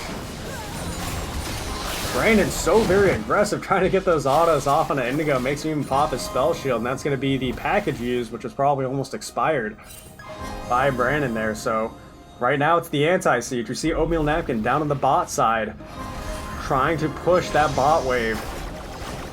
Enjoy your rim. Oh, excuse me. Oh, season 9. is looking to respond to it. But otherwise, again, Brandon's so very aggressive on this Corki. Not only is he constantly throwing out those rockets as much as he can, but look at him constantly trying to get those autos in any chance he can get. But here's the fight up, or yet again, with the top laners, and Oatmeal Napkin, despite being a few levels down, he's actually taken this fight pretty evenly, but it's not going to matter if you have several members of FreeTyler1 responding, and Lane Zero are doing a good job noticing, hey, Aatrox, you know, you're getting 5-man, you know, we'll do a 5-man of our own here in the mid lane. They aren't able to get the inhib, but that inhib tower is just good enough for them. Small victories count in these slow games. 31 minutes in right now. And Oatmeal Napkin, again, despite being 2-6, the 7-1 at call, he's actually able to stand toe-to-toe to him, which is incredible. Oh, the 3-man Petrifying Gaze does land by Tooler, though, and On the Hunt comes out, and that Terricle is going to be able to keep the members alive, but they just decide, hey, let's disengage until it expires, and that flash from sitting at desk is going to land onto Brandon and shut down for Indigo. An absolutely incredible play there, waiting for the Terricle to expire, knowing they have the Nautilus hook there. They flash forward, and they pick off the mid laner of FreeTyler1. They're walking out with Baron right now. It is a 5v4 advantage that Lane Zero have right now. They didn't have the early game, but they have the late game right now, even against the scaling bot lane comp of the Soda Taric. They're looking at the inhibs right now. They pick up the bot lane inhib, and they're looking towards the mid lane inhib. This is so very big. Mountain Dragon is up as well. They take this inhib. You send one person top to maybe get that top tower, as well as a dragon, but it looks like they're just going to send no. All 5 dragon and reset. We're going to go 5-man top after this. Let's go Lane Zero. This is some good stuff. Oh man, dude, sitting at desk there is definitely the MVP for making that play happen. Not only that, actually, the Petrifying Gaze from Tooler was absolutely disgusting. You know, landed on 3 people, if not 4. Definitely, you know, made, like, that was the main thing that started it off. You know, had Tooler not landed that Petrifying Gaze, I actually don't know what Terricle is called, the Cosmic Radiance from Taric never would have been popped. So that was started off by Cassiopeia, so very good start by Tooler, and sitting at desk, making that play happen. The only reason they got 2 inhibs right there is Tooler and desk. 100% the playmakers right there, so very well done. Not only, excuse me, that, but they got 5 dragons and a math. Sitting there with the 3 oceans for massive amounts of Sivir sustain. That is a good point, you know, also using the On the Hunt type back from the Sivir ult, but a lot of that came with team communication, because, you know, a little bit of miscommunication could have meant like, oh dude, the Sivir wants us to go in because she ulted, but Lane Zero made sure to realize, hey, no, we're not going in with this. You know, we're a little bit in there right now, but we have the Cosmic Radiance coming down. Back off a little bit, wait for it to expire, then go back in. That is what team communication is all about, and it is those massive plays that make the difference in these longer games. 33 minutes in right now. Despite being down 6 kills and still 2k gold, Lane Zero have the grip on FreeTyler1 right now. But the Death Bush is sitting there, not able to get the stun off. The Cosmic Radiance is coming down. The On Hunt is popped. Sitting at desk, getting very low, and Brandon is on the side. Level 17 Corki, but Tooler getting knocked out. The Petrifying Gaze does land on the Corki, and Oatmeal Napkin does get the knock-up. Almost kills Brandon, but Sona's on the backside as well, and Indigo is able to take out Lishayon.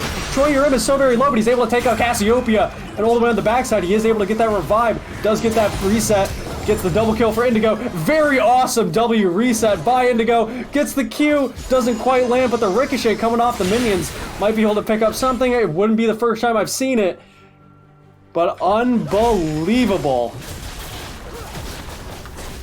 And now walking up towards the base of FreeTyler1. 5 kills down. 1k gold down. Lane Zero proved the FreeTyler1 that we're taking this series. That last crit from Indigo is going to lead him on a rampage, taking down Brandon. Oh man, and that is going to be 4 of the remaining members left alive of Lane Zero.